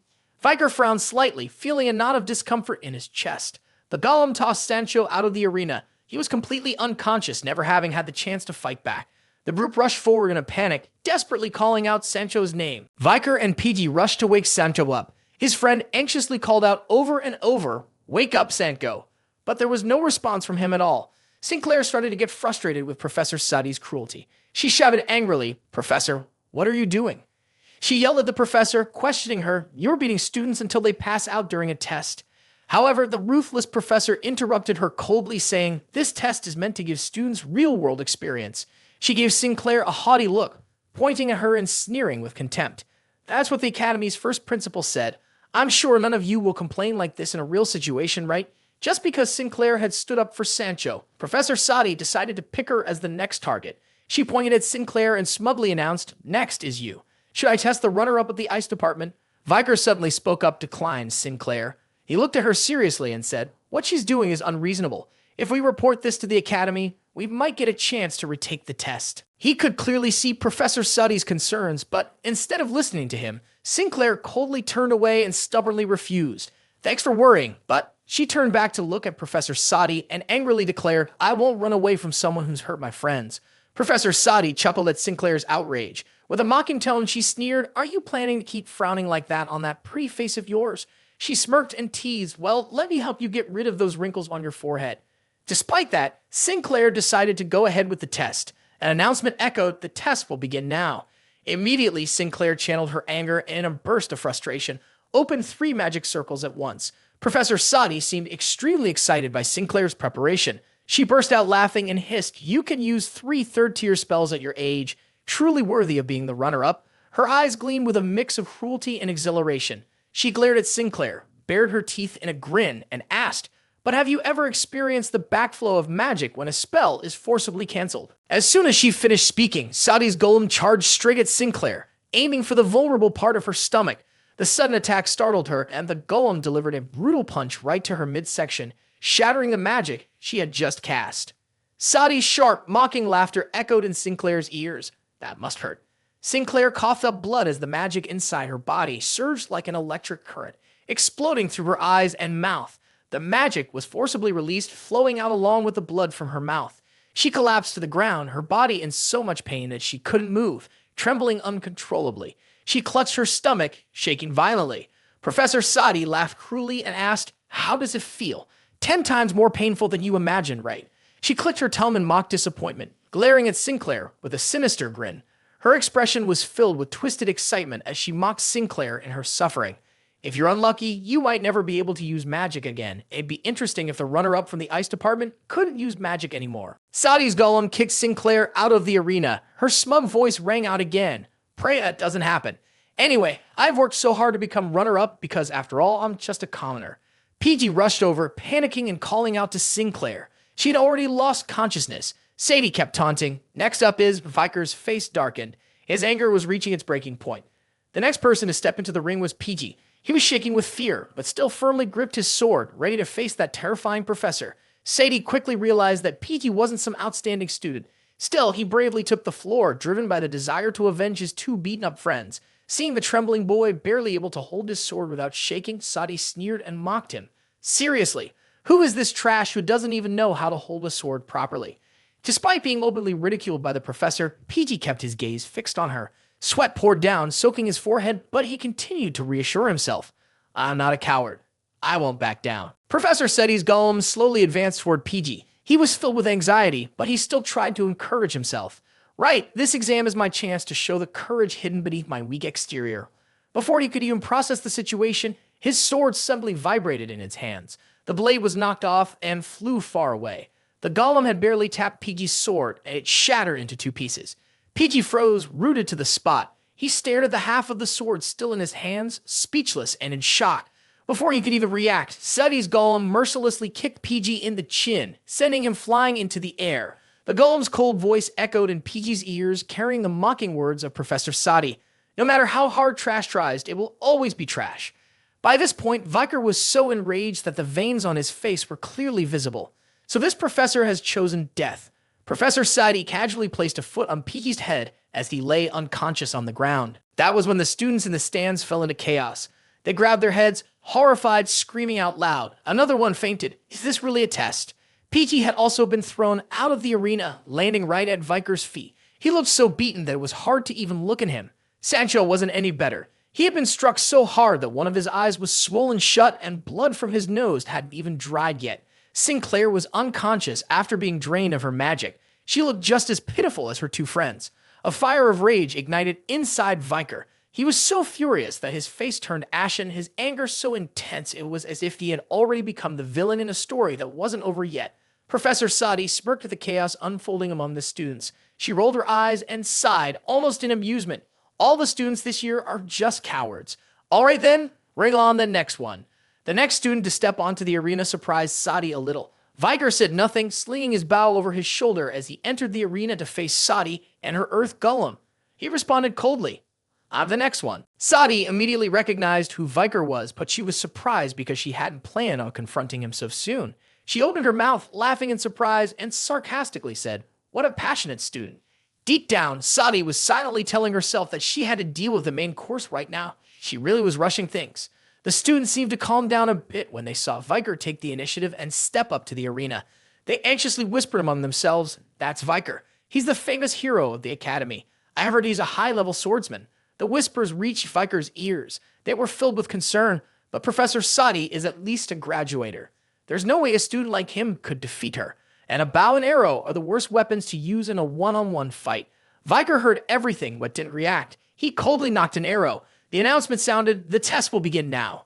Professor Sai was excited, quietly laughing to herself. She thought she had victory in the bag once again and eagerly cheered herself on inwardly. Crushing talented students is really fun. Before Viker could even place the arrow on his bow, Sadi's golem charged forward immediately under her command. She was still feeling smug, thinking to herself, "Right now, he's the top student at the academy. If I defeat the best student, just imagine how satisfying that would be." She carefully calculated her move, targeting Viker's arm as he was drawing the arrow and excitedly thought, "Let me enjoy the sound of his screams when I snap that arm." Viker waited until the golem got close enough before finally drawing his arrow. In an instant, he placed the arrow on the bow and aimed at Sadi's golem. Sadi's eyes widened as she watched Viker's arrow leave his bow just as the golem was about to reach him. The arrow flew through the air, infused with Viker's intense red energy, and slammed into the golem's shoulder.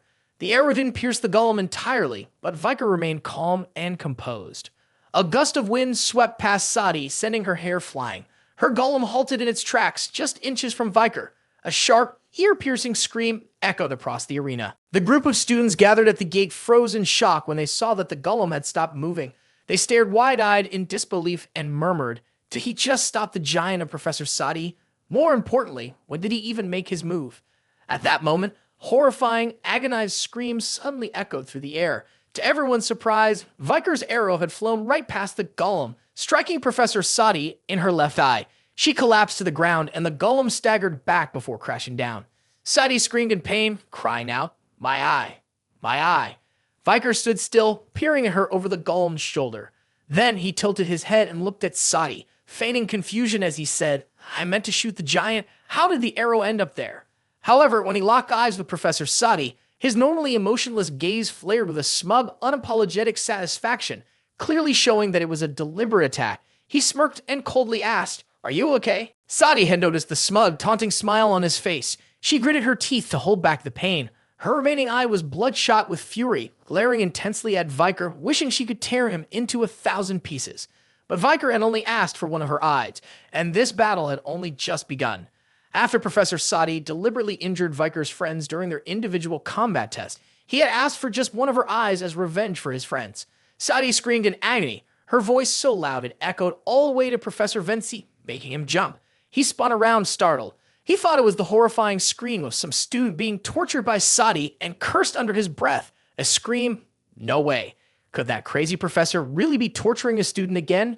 Inside Professor Sai's arena, the students who had just been pounding on the door, screaming for help, were now frozen, their mouths agape, staring down at the arena. Professor Vinci had arrived. He kicked down the locked door and charged inside. Without even seeing what was happening, he shouted angrily at the professor, "Professor Sai, why did you lock the door? Are you being violent with the students again?" Not only was he worried, but Tutor also rushed over frantic. He had already been anxious knowing that his friends were in trouble after meeting Professor Sai. However, to their shock, Sai was sitting on the ground holding his bleeding eye tightly, with an arrow still stuck in it. Professor Vinci stood frozen in disbelief, unable to imagine a day when Seti would be injured. He gasped in shock and said, "Professor Sai is bleeding. What on earth is happening here?" At the same time, Tutor ignored the crazy professor and hurriedly looked for his friends. What caught his eye were 3 of his friends lying unconscious in a pool of blood outside the arena. Tutor screamed in terror. Everyone immediately rushed over to the fallen friends. Professor Vinci approached Sai, who was lying on the ground, enduring the sharp pain from his injured eye. He noticed Viker walking over with a bow in hand and quickly turned to him, asking, "What's going on here?" Viker calmly turned back to look at Sai's giant golem and replied clearly, "During the test, I was startled when I saw a golem charging toward me, so I shot an arrow. The arrow grazed the golem and hit Professor Sai in the eye." His explanation was logical and well-structured, which immediately convinced Professor Vinci. He turned back to look at Sai, confused, and thought to himself, "I've seen many students injured before, but this is the first time I've seen a professor get hurt, and it's Professor Sai, no less. Is this some kind of karmic retribution?" Sai was seething with rage. She directed all of her anger at her uninjured eye, grinding her teeth and glaring at Viker, feeling helpless as the announcement echoed through the room. The scoring has been completed. The results for student number 256, Viker, from the B class of the Ice faculty, under Professor Sai's supervision: hits, 1. Successful evasion, 1. Successful block, none. Critical hit, 10 points. Total score, 11 points. Viker was satisfied with his low score. As soon as Viker's score was announced, St. Dollars arrived and hurriedly began treating his 3 friends who had been severely injured by the golem. Even Dollars was completely stunned by the injuries these kids had. All 3 of them looked absolutely terrible, with blood dried and sticking to their bodies. As Dollars tried to treat them, she couldn't help but think in shock. Sinclair had internal injuries from the impact force. Sanko's body was badly bruised. Piggy had even broken her jaw. The Saintess was furious inside. These weren't the kind of injuries students should be suffering during a test. After giving her all to heal the 3 of them, Doll stood up. Tutor quickly asked, his voice full of worry, "Senior Dollars, will they be okay?" She turned to him, calmly reassuring him, thanks to the prompt help, they'll recover without any lasting effects. Both Tutor and Bianca let out a sigh of relief. Without even thinking, they both said at the same time, "What a relief." Dollars turned her back and began walking away. The anger simmering inside her made her lose any desire to stay and celebrate with the younger members of the club. She headed toward the professor, who was slumped over in a corner of the arena's seating. Coldly, Dolores spoke to her, Professor Sai. Please let me see your injuries. Although the Saintess was fulfilling her healing duties, she still sternly reminded Professor Sai, as her own wound was healing, I will request a disciplinary meeting with the student council because you abused a student. Contrary to what the Saintess expected, Sai suddenly asked, Are you the Saintess of the great Quo Vadis family? Dolores didn't respond. She was more focused on the horrific wound on Sadi's eye. She was left speechless and repeated, Please, let me see your wound. To Dolores' shock, Sai pulled the arrow out herself. Blood splattered onto Dolores. Sadie glared at the Saintess, biting down on the arrow that had been lodged in her eye and grinning in a twisted, sinister manner as she hissed, I don't need your help. She continued chewing on the arrow. The students watched in a mix of disgust and disbelief. Professor Vinci, though equally disturbed, had grown so used to this that he wasn't surprised. Sadie finished chewing the arrow as a way to vent her anger at Viker. Then she stood up, turned her back, and arrogantly said to Dolores, If I'm disciplined for this, I'll accept it. But just wait until the day I finish my punishment. Blood continued to pour from the empty eye socket of Sadie. It spilled from her mouth after she had chewed through the broken arrow earlier, but she still smiled arrogantly, muttering to herself like a madwoman. Either one causing trouble at night in the city. Recently, so many people have made things more interesting for me.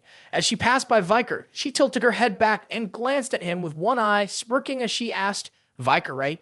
He only lowered his head in silence. She leisurely walked past him, throwing him a mocking warning. I'll remember your name. We'll meet again. He remained silent, but he realized that being disciplined at the academy wouldn't mean much to Sadie. On the contrary, it would just give her more free time to deal with whoever was causing chaos in the city. Because of this incident, the midterm exams, which had seemed endless, finally came to an end. As soon as the scores were posted, the students rushed in to check their rankings. Sinclair is still in first place. Granola Leviathan is in second, followed by Tutor and Highborough Baskerville in third and fourth, the older sibling in the triplet group. Bianca is in fifth, with her brother Middlebrow right behind her. Sancho and Lowbrow are in seventh and eighth. Viker is way down in 21st place, and Peachy is close to the bottom at 199th. The students assigned to Professor Sai for the attack test, who lost a significant number of points, had the chance to retake the test with the professor's help. This included Sancho, PG, and Sinclair.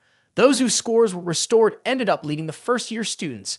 However, instead of focusing on her, the students' attention shifted to someone else. As the Academy's rising star passed by, students nudged each other and whispered, That's the one, right? The main character, none other than Viker, walked through the crowd, his steps heavy amidst admiring gazes and loud whispers. He was the only one who could land a fatal blow to Professor Sai. One person added, That wasn't just a knockout punch. He destroyed her eye. She totally deserved it. It feels like all the fear that monster caused me is finally gone. Viker really is cool though. Considering what he did during the defense exam, shouldn't we be calling him a hero? Hero Viker sounds awesome. Viker overheard all the praise from the students surrounding him. He felt both uncomfortable and regretful about his impulsive actions that had drawn so much attention to him.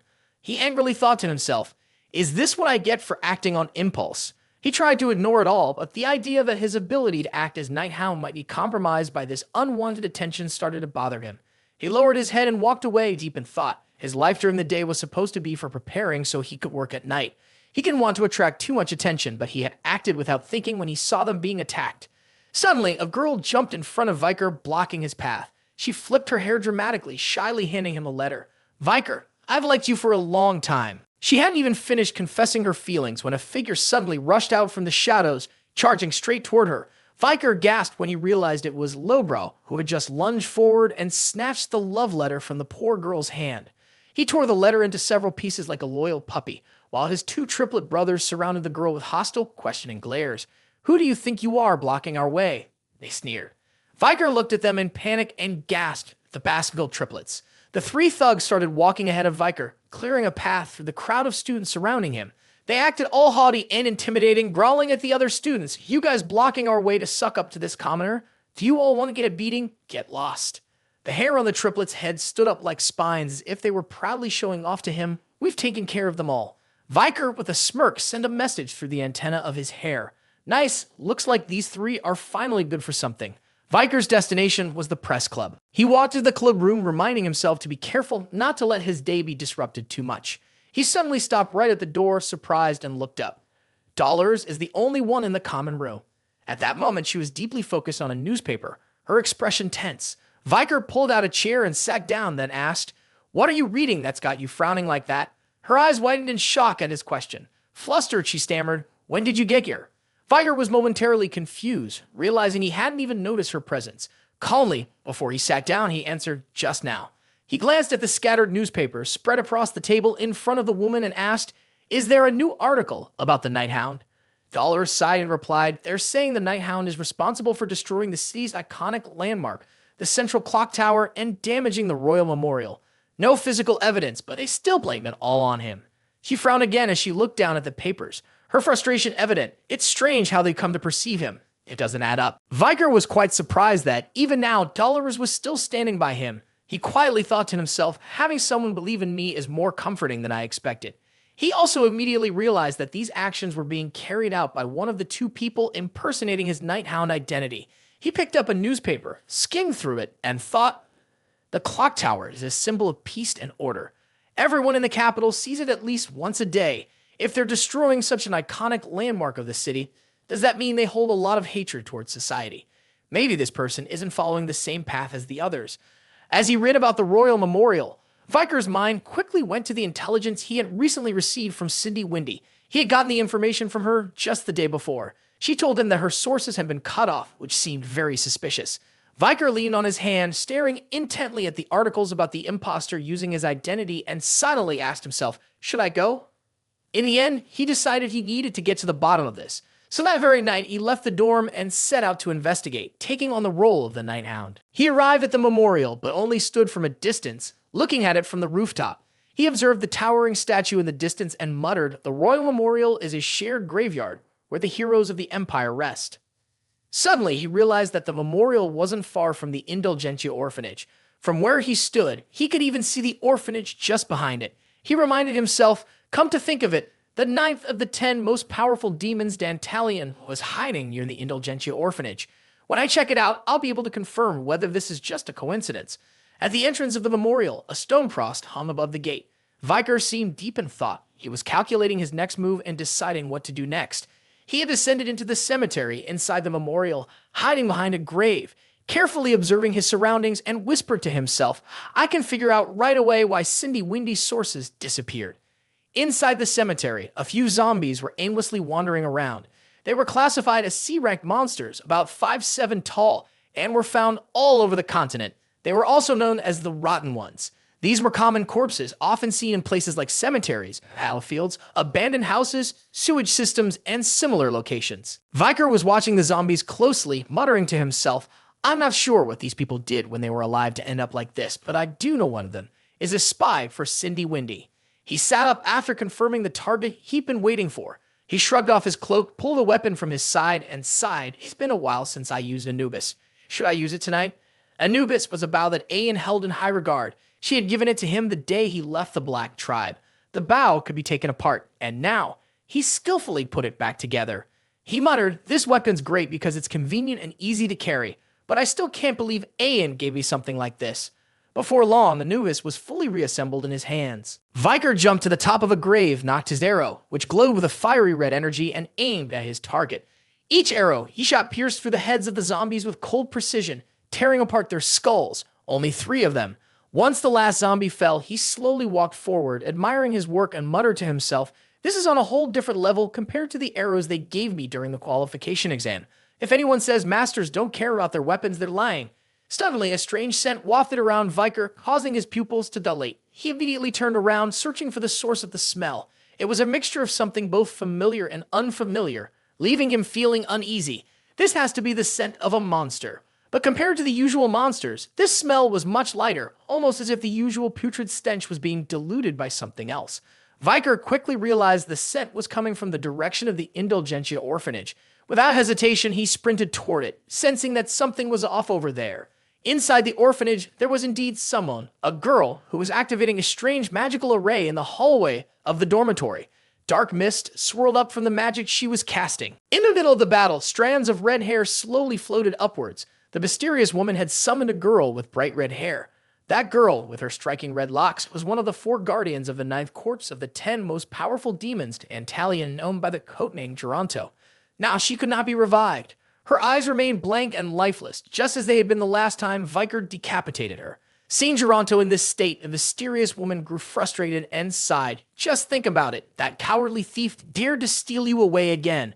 The magic circle disappeared, leaving Geronto's lifeless body, drifting like a soulless zombie. The mysterious woman stepped forward, wrapped her arms tightly around Geronto, and whispered into her ear, "I'm sorry, Rose. I've lost you again. I promise you." Her red eyes flicked to Geronto's zombie-like form. Though her voice remained cold and emotionless, there was a hint of regret in her eyes as she declared, "I won't let anyone I love be stolen away again." The mysterious woman was none other than the 8th corpse of the 10 most powerful demons, Seer. At the Indulgentia orphanage, where Viker sent the 9th corpse of the 10 most powerful demons, Dantalion, back to the dust, the next of the 10 most powerful demons had appeared and resurrected one of Dantalion's guardians, the only female among them, named Geronto. The demon named Seer looked at the newly resurrected Geronto with some interest, whispering softly in her ear. Seer's ability to locate anyone she's searching for was incredibly useful. The demon's gaze towards Geronto seemed full of sadness and regret. She quietly murmured, "I finally found you, Rose, but no matter what I do, I can't find the others." The demon gently ran her hand through Geronto's hair, gazing into her lifeless eyes as she spoke. "To control all the power I gained from the demon pact, do I have to fully step into the realm of death? I only carry half the bloodline after all. I need to quickly master all of Seer's strength." At that moment, someone stepped out from the shadows. Viker had followed the demon to this place. Coldly, he ordered the demon, "Don't move." The demon flinched when she suddenly felt a fiery, intense gaze from the darkness ahead. Instantly, she rushed forward, positioning herself in front of Geronto's lifeless body, her mind racing with a single thought, "Asterisk, is someone watching me? They're so strong I didn't even notice they were getting close." Asterisk. Viker stood in the shadows, his bow raised, aiming an arrow at the demon. He didn't bother hiding his murderous intent, and in a cold, commanding voice, he warned, "Answer my question. Move even a little, and you're dead. If your answer is off topic, you'll die as well." He aimed the tip of his arrow at the 2 non-human figures in front of him and addressed Seer. "You have the scent of both humans and demons. Who are you?" Seer answered calmly, "I'm both." Viker immediately shifted his focus to Geronto's newly revived form and asked the demon, who had brought him back to life. She was a subordinate of Dantalion, named Geronto. She should have been dead. Why is she still alive? Seer responded without hesitation, "She's not a subordinate of Dantalion. It was Dantalion who took her from me." Viker glared at Seer with intense hatred and coldly asked, "One last thing. Seer, is that the name of the demon you made a pact with?" The demon didn't understand why he was here, but she could clearly feel the deep hostility he had towards her from the start. Without hesitation, she locked eyes with him and responded indifferently, "And if I say yes?" Viker didn't answer, but his arrow shot toward the demon's eye in a split second. The demon was caught off guard by the sudden attack. She quickly tilted her head to the side, narrowly avoiding the arrow, which whizzed past her and sliced the air, blowing her long red hair around. Viker's aura flared up fiercely. He stared at the demon, his voice dripping with hatred as he replied, "Then I'll kill the demon." The force of Viker's attack made it clear he wasn't here with good intentions. Seer immediately began to cast a series of spells, summoning dozens of skeletons from the dead. Frustrated, she shouted, "Try it if you can." The summoned skeletons were small in size, resembling the remains of children. Seer realized she had summoned the children from the orphanage, the ones who had died at Dantalion's hands. She panicked for a moment, feeling guilty, thinking to herself, "Oh no, I've turned their bodies into zombies." Her actions triggered an immediate reaction from Viker. He too realized that the skeletons she had summoned belonged to the children who had perished at the orphanage, including Piri. Anger surged within him. Viker drew his bow and muttered, "I'm sorry." His arrow shot out from the bow in an instant. The skeletons charged forward all at once. The orphanage building took a heavy blow, shaking the very earth. The skeletons shattered into pieces from the force of Viker's arrow. Taking advantage of the chaos, Seer grabbed Geronto and fled the battlefield. Viker pursued closely behind. His next arrow was aimed straight at the demon. He snarled, "Don't think you'll die peacefully." Seer held Geronto tightly in her arms, quickly preparing a defensive move. She shouted to Geronto's lifeless body, "Hold on tight, Rose." The clash between Viker's attack and Seer's defense caused a massive explosion in the air. Both of them landed softly on the ground, seemingly unharmed. Although Seer's outfit was torn, she didn't seem affected by the recent attack. She stood firmly in front of Geronto, looking furious. She demanded of Viker, "That bow. What's your connection to the Black Tribe?" Viker sensed that this half-demon woman was knowledgeable enough to recognize the distinctive bow of Aeon, the leader of the Black Tribe. He replied bluntly, "I'm one of their hunters." Learning that he was tied to the tribe only fueled Seer's rage. She suddenly snapped, her voice filled with fury. Then you must have been in there that night. Her anger unleashed, Seer's power surged, and the killing intent around her became sharper, more intense than before. It was the complete opposite of her earlier retreat. Now she radiated bloodlust, ready to consume Viker. She began forming a sphere of energy and roared, "I'll kill you, barbarian!" Viker quickly dodged the magical sphere Seer had hurled toward him. He glanced at the racist demon cautiously, thinking to himself. The closer he got, the more he realized she smelled like a living person. Seer noticed that her previous attack had missed and immediately prepared to strike again. Viker continued to carefully watch the demon, silently wondering, Asterisks aren't the 10 most powerful demons on the same level as the Demon King, using human bodies as vessels. Asterisk. He didn't have time to question her identity further. Seer unleashed a series of rapid attacks on him, forcing him to dodge constantly. The demon's strikes were relentless, but they couldn't match Viker's smooth, snake-like ability to avoid them. He managed to land safely without a scratch, leaving the building behind him to take all the damage. However, he couldn't expect that just as he touched down, sharp spikes shot up from the ground and pierced through his body. Seer looked at Viker's bloodied body hanging from the sharp tips and sneered with bitter contempt. "You lowly barbarian." The previous attack had caused blood to pour from the demon's eyes, but she was satisfied, thinking she had finally defeated Viker. She smirked, feeling triumphant, and mockingly said, "You sure talk big, but look at you now." She never expected that just as she finished speaking, her crossbow would be instantly snapped in half. Seeing the broken pieces of her weapon scatter on the ground, her eyes widened in shock and embarrassment. Viker had suddenly come back to life, his body fully restored, standing tall in front of her as if he'd risen from the dead. This left Seer completely stunned. She gasped, "He's not human, is he?" Viker gripped his bow again, tightening his hold on it as he spoke through clenched teeth. "After fighting you for a while, I realize you're much weaker than the other demons, because you're only half demon." This time, Viker decided not to attack from a distance with his bow anymore. He tucked the two halves of his bow away, coldly glaring at her as he said, "No more talking." He glared at the demon, his voice low and filled with anger as he hissed, "Die." The demon wasn't about to back down. She quickly cast a new magic circle, summoning a giant golem while shouting an extremely hateful slur, "You're the one who should die, barbarian." The golem Frankenstein summoned by Seer has an A+ danger level and stands a massive 8 meters tall. It was found in a place called the Otherworld Grave. It's also affectionately known as the giant lump of meat. This golem was made from countless body parts of the dead. The pieces of flesh were stacked together to form a humanoid shape. However, the original form of the lump of meat wasn't preserved. Its filthy, all-powerful existence is surprisingly strong. As soon as the massive lump of meat was brought to life, it let out a growl and angrily charged toward Viker with a clenched fist. Although the lump of meat was held back, Seer didn't intend to use it to attack Viker. She had another goal in mind. The golem was just a distraction. "I'll defeat him with my fire magic," she thought. Viker, however, had his own plan. Without hesitation, he swung his sword Beelzebub. In a single strike, he tore the giant lump of meat in half. He stared directly at Seer, as if her actions were nothing more than an annoyance to him. But just as Viker used the Beelzebub sword, Seer suddenly noticed the bright red energy radiating from the tip of his blade. She glared at him, frozen in place. In her mind, she thought, asterisk, that red energy. It belongs to the Baskerville family, asterisk. Viker charged straight into the attack that Seer was about to launch. But just then, she suddenly shouted, "Wait!" He didn't pay any attention, though, and got ready to unleash the 7th technique of the Baskerville family to show her just how terrifying he could be. His eyes burned with pure hatred as he stared at her, but it seemed like there was a trace of embarrassment in the demon's gaze when she met his eyes.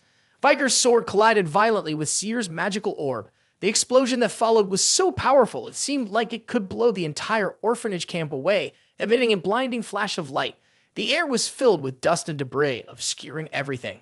As the smoke gradually cleared, only Viker and Seer remained, standing in the massive crater left by the blast. The Indulgentia orphanage grounds were now in ruins, destroyed by Viker's relentless effort to defeat the demon 8th corpse of the 10 most powerful demons. 8th corpse, Seer.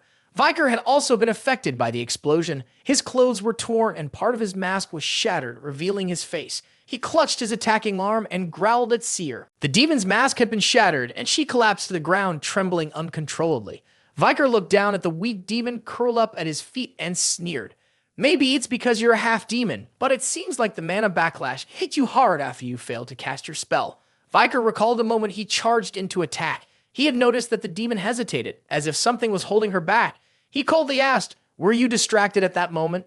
Seer lowered her head, letting her red hair fall over her face, hiding the features that had been revealed after the mask broke. She suddenly whispered, "Please don't abandon me." Viker felt something was off. He paused for a moment, then asked bluntly, "Why did you make a pact with a demon?" In truth, he had already raised his Beelzebub sword high, ready to strike and end her life as soon as she answered. He coldly continued, "Every death has a story behind it." The Beelzebub sword in his hand glowed red, its blade poised, ready to tear through every drop of blood from the demoness known as the Death Queen. The demon in front of him, for some reason, had fallen into deep, hopeless depression. She knelt there at his feet, head bowed, completely still, refusing to answer any of his questions. The tip of his sword still glowed a bright red high above them.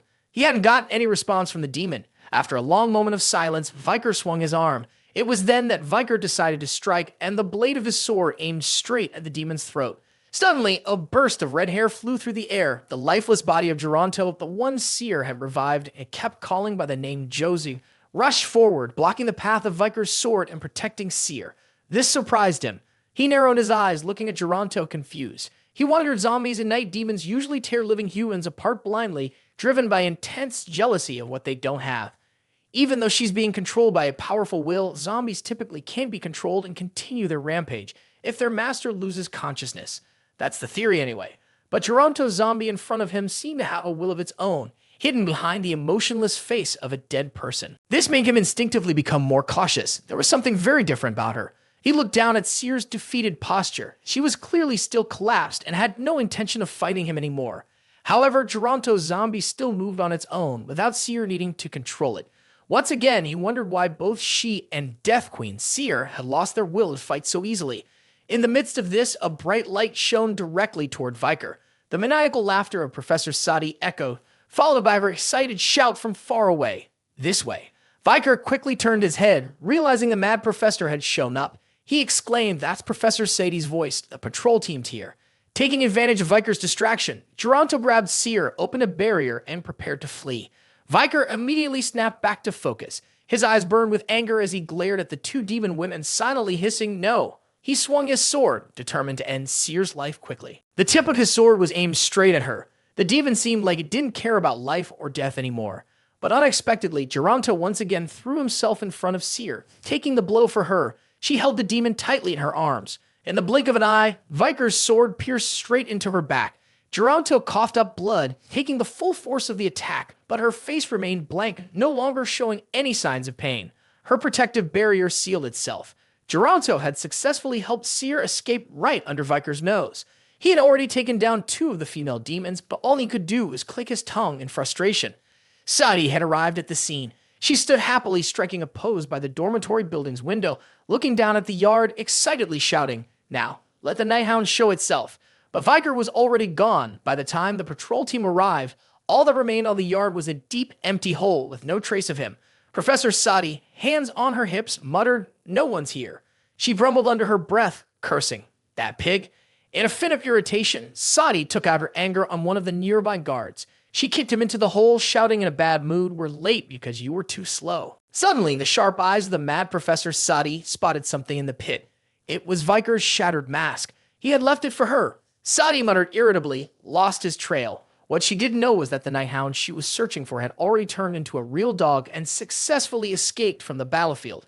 The next morning at the academy, Viker and his friends gathered in the clubroom of the journalism club. Anna, the vice president of the club, was full of energy as she announced, after the exams, it's time for the academy's big event, the upcoming festival. She looked around at the key members of the club, excitedly continuing, "Our idea for this event is the themed food stall, a haunted house." As she spoke, Anna eagerly gestured toward the costume rack behind her. Sinclair chimed in, his enthusiasm matching hers. "Halloween's almost here, and we just wrapped up the exams. This is going to be the perfect way to switch things up."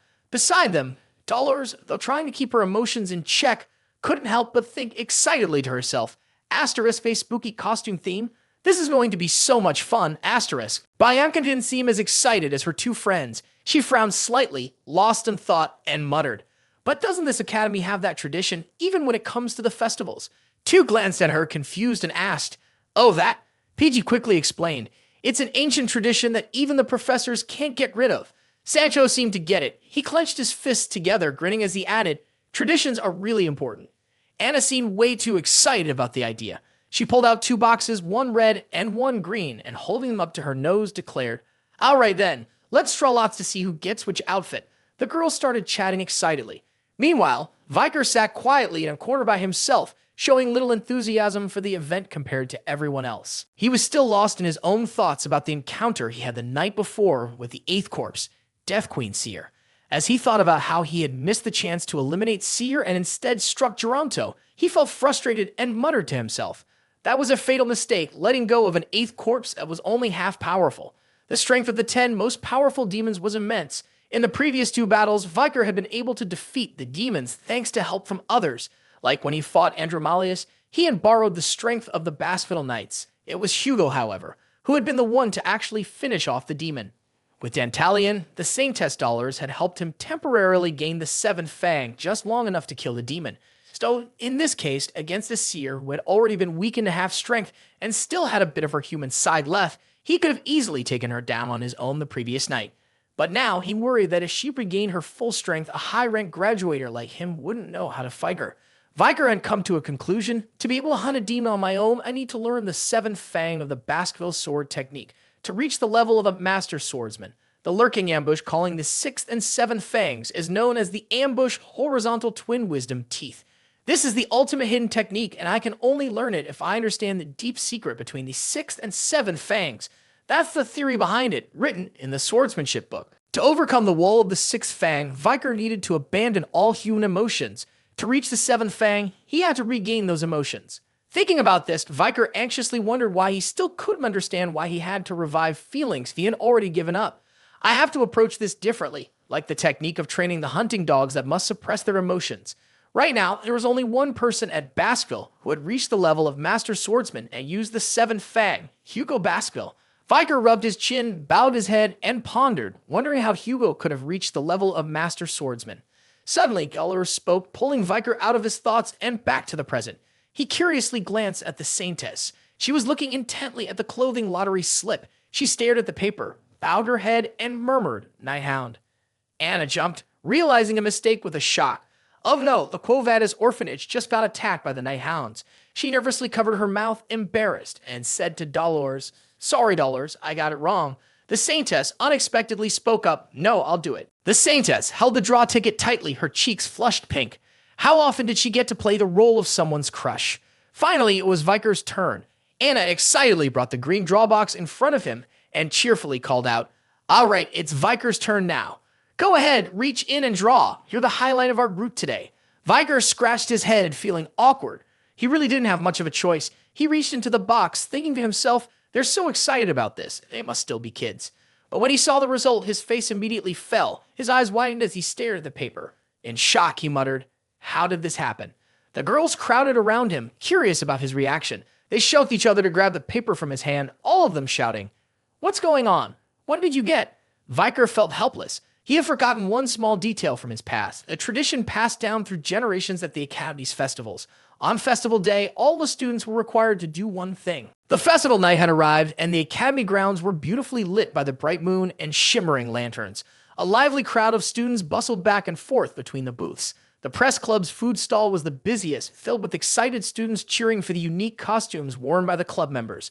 Tutor played the role of a charming Viking warrior. With a rose in his mouth, he proudly showed off his handsome appearance and invited other students, saying, "Oh, beautiful lady, why don't you join me for wine and poetry at Lukian?" Stanchov took on the role of a scarred chef. He eagerly called out to students with a fragrant bowl of soup and a hearty laugh, saying, "Come to Lukian. We'll serve you a bubbling stew, as hot as the blood of warriors, free of charge." Sinclair transformed into a handsome vampire, stealing the hearts of young girls. With a polite smile, she graciously invited, "You are the ones who will bring light to our shop. Come, I'll be waiting." Meanwhile, Pidgey was unfortunate enough to draw the role of the forest fairy Tinkerbell. Dressed in a cute little dress, he awkwardly handed out flyers to students passing by, stammering in embarrassment, "Please take one." The group of boys didn't realize that the fairy they were staring at was Pidgey. They blushed, staring at her in a daze, then one of them exclaimed, "Is there someone this cute at Lukin?" One boy hesitantly spoke up, "Okay, well, what's your name?" Just then, Bianca appeared, dressed in a Frankenstein monster costume. She threw her arm around two of the boys, then shouted, "Soup, bro! You better not be hitting on our members, got it?" The boys shrank back, pulling their necks in, stammering, "W, we're sorry." Suddenly, the group froze when a figure in a red dress breezed past them. Her graceful legs and red high heels, she made her way to the vendor booth, heading toward Dolores. A voice called out, and Dolores heard her name. The saint turned around to see the person who had called her. It was someone dressed as a night hound, covering only part of their face. Dolores felt a little confused when she saw the red-dressed figure. The person in the red dress wasn't just anyone, it was Professor Vinci. Dolores was still getting used to seeing him in a chumsum, and she stammered a bit. Professor Vinci rolled his eyes at the saint, crossed his arms, and sternly asked when he noticed her costume. What's with that outfit? He sternly reminded her, I know this is a festival, but do you have any idea what the consequences would be if you wear that outfit? How could you possibly dress up as such an evil and unmanageable criminal? Dolores didn't feel the slightest bit embarrassed about choosing to dress as a night hound. She looked him straight in the eye and answered honestly, I like this costume. Professor Vinci fell silent, furrowing his brow as he stared at Dolores. He sighed, grabbed his bag, and walked toward the food stall, muttering helplessly, Fine, you're responsible for it. Even though I'm your advisor, I don't have the authority to stop students from doing whatever they want. The boys stared in surprise when they saw Professor Vinci choose the stall from their club. Tutor exclaimed, Professor Vinci is here? Tutor quickly replied, Don't you know? During the festival, the professors visit each club's booth and classroom to boost sales. The boys chuckled as they saw the professors in costume too. Professor Vinci knew exactly what the boys were whispering about him. He shot them a playful glare and muttered under his breath, If it weren't for tradition, I wouldn't have bothered showing up. The prices of the dishes aren't even that great. Just then, Dolores brought over the dish. She politely introduced it. This is the chicken stew with potatoes that the professor ordered. Professor Vinci frowned as he looked at the plates of food in front of him. He muttered to himself, The ingredients are from workers who aren't certified for quality control, hygiene doesn't meet standards, and the food is loaded with chili. All evening, I've been eating cheap, low-quality food. He reluctantly scooped a spoonful of soup, barely thinking about it, just assuming it's probably going to taste as bad as the other places. The professor chewed slowly, while St. Dolores stood there, waiting for his feedback. Stunnedly, the professor froze, staring wide-eyed at the plates as if he couldn't believe his own taste buds. He was stunned, sweating profusely, and then exclaimed, Ha! How could this taste so good? The food he'd just eaten made him unable to stop praising it, marveling at the perfect balance of temperature and texture of the chicken, as well as the delicate flavor of the potatoes, which came from the Morg family, melting in his mouth. He suddenly slammed his hand on the table, stood up, and hurriedly shouted, Who did this? Who cooked this dish? Did you invite a professional chef from outside? Dolores innocently pointed toward the kitchen and replied, No, sir. One of the members of our club is cooking. You know him, actually. The member the saintess was referring to was a small petite witch working in the kitchen, her magic sparking flames as she moved. Her bright red lipstick was as sharp as the crispy fried chicken outside. That witch was Viker. He was smoothly stirring the food, just like he had stirred the hearts of beautiful women, showing himself to be a man with 4 key qualities: kind, practical, refined, and perfectly spiced in every dish.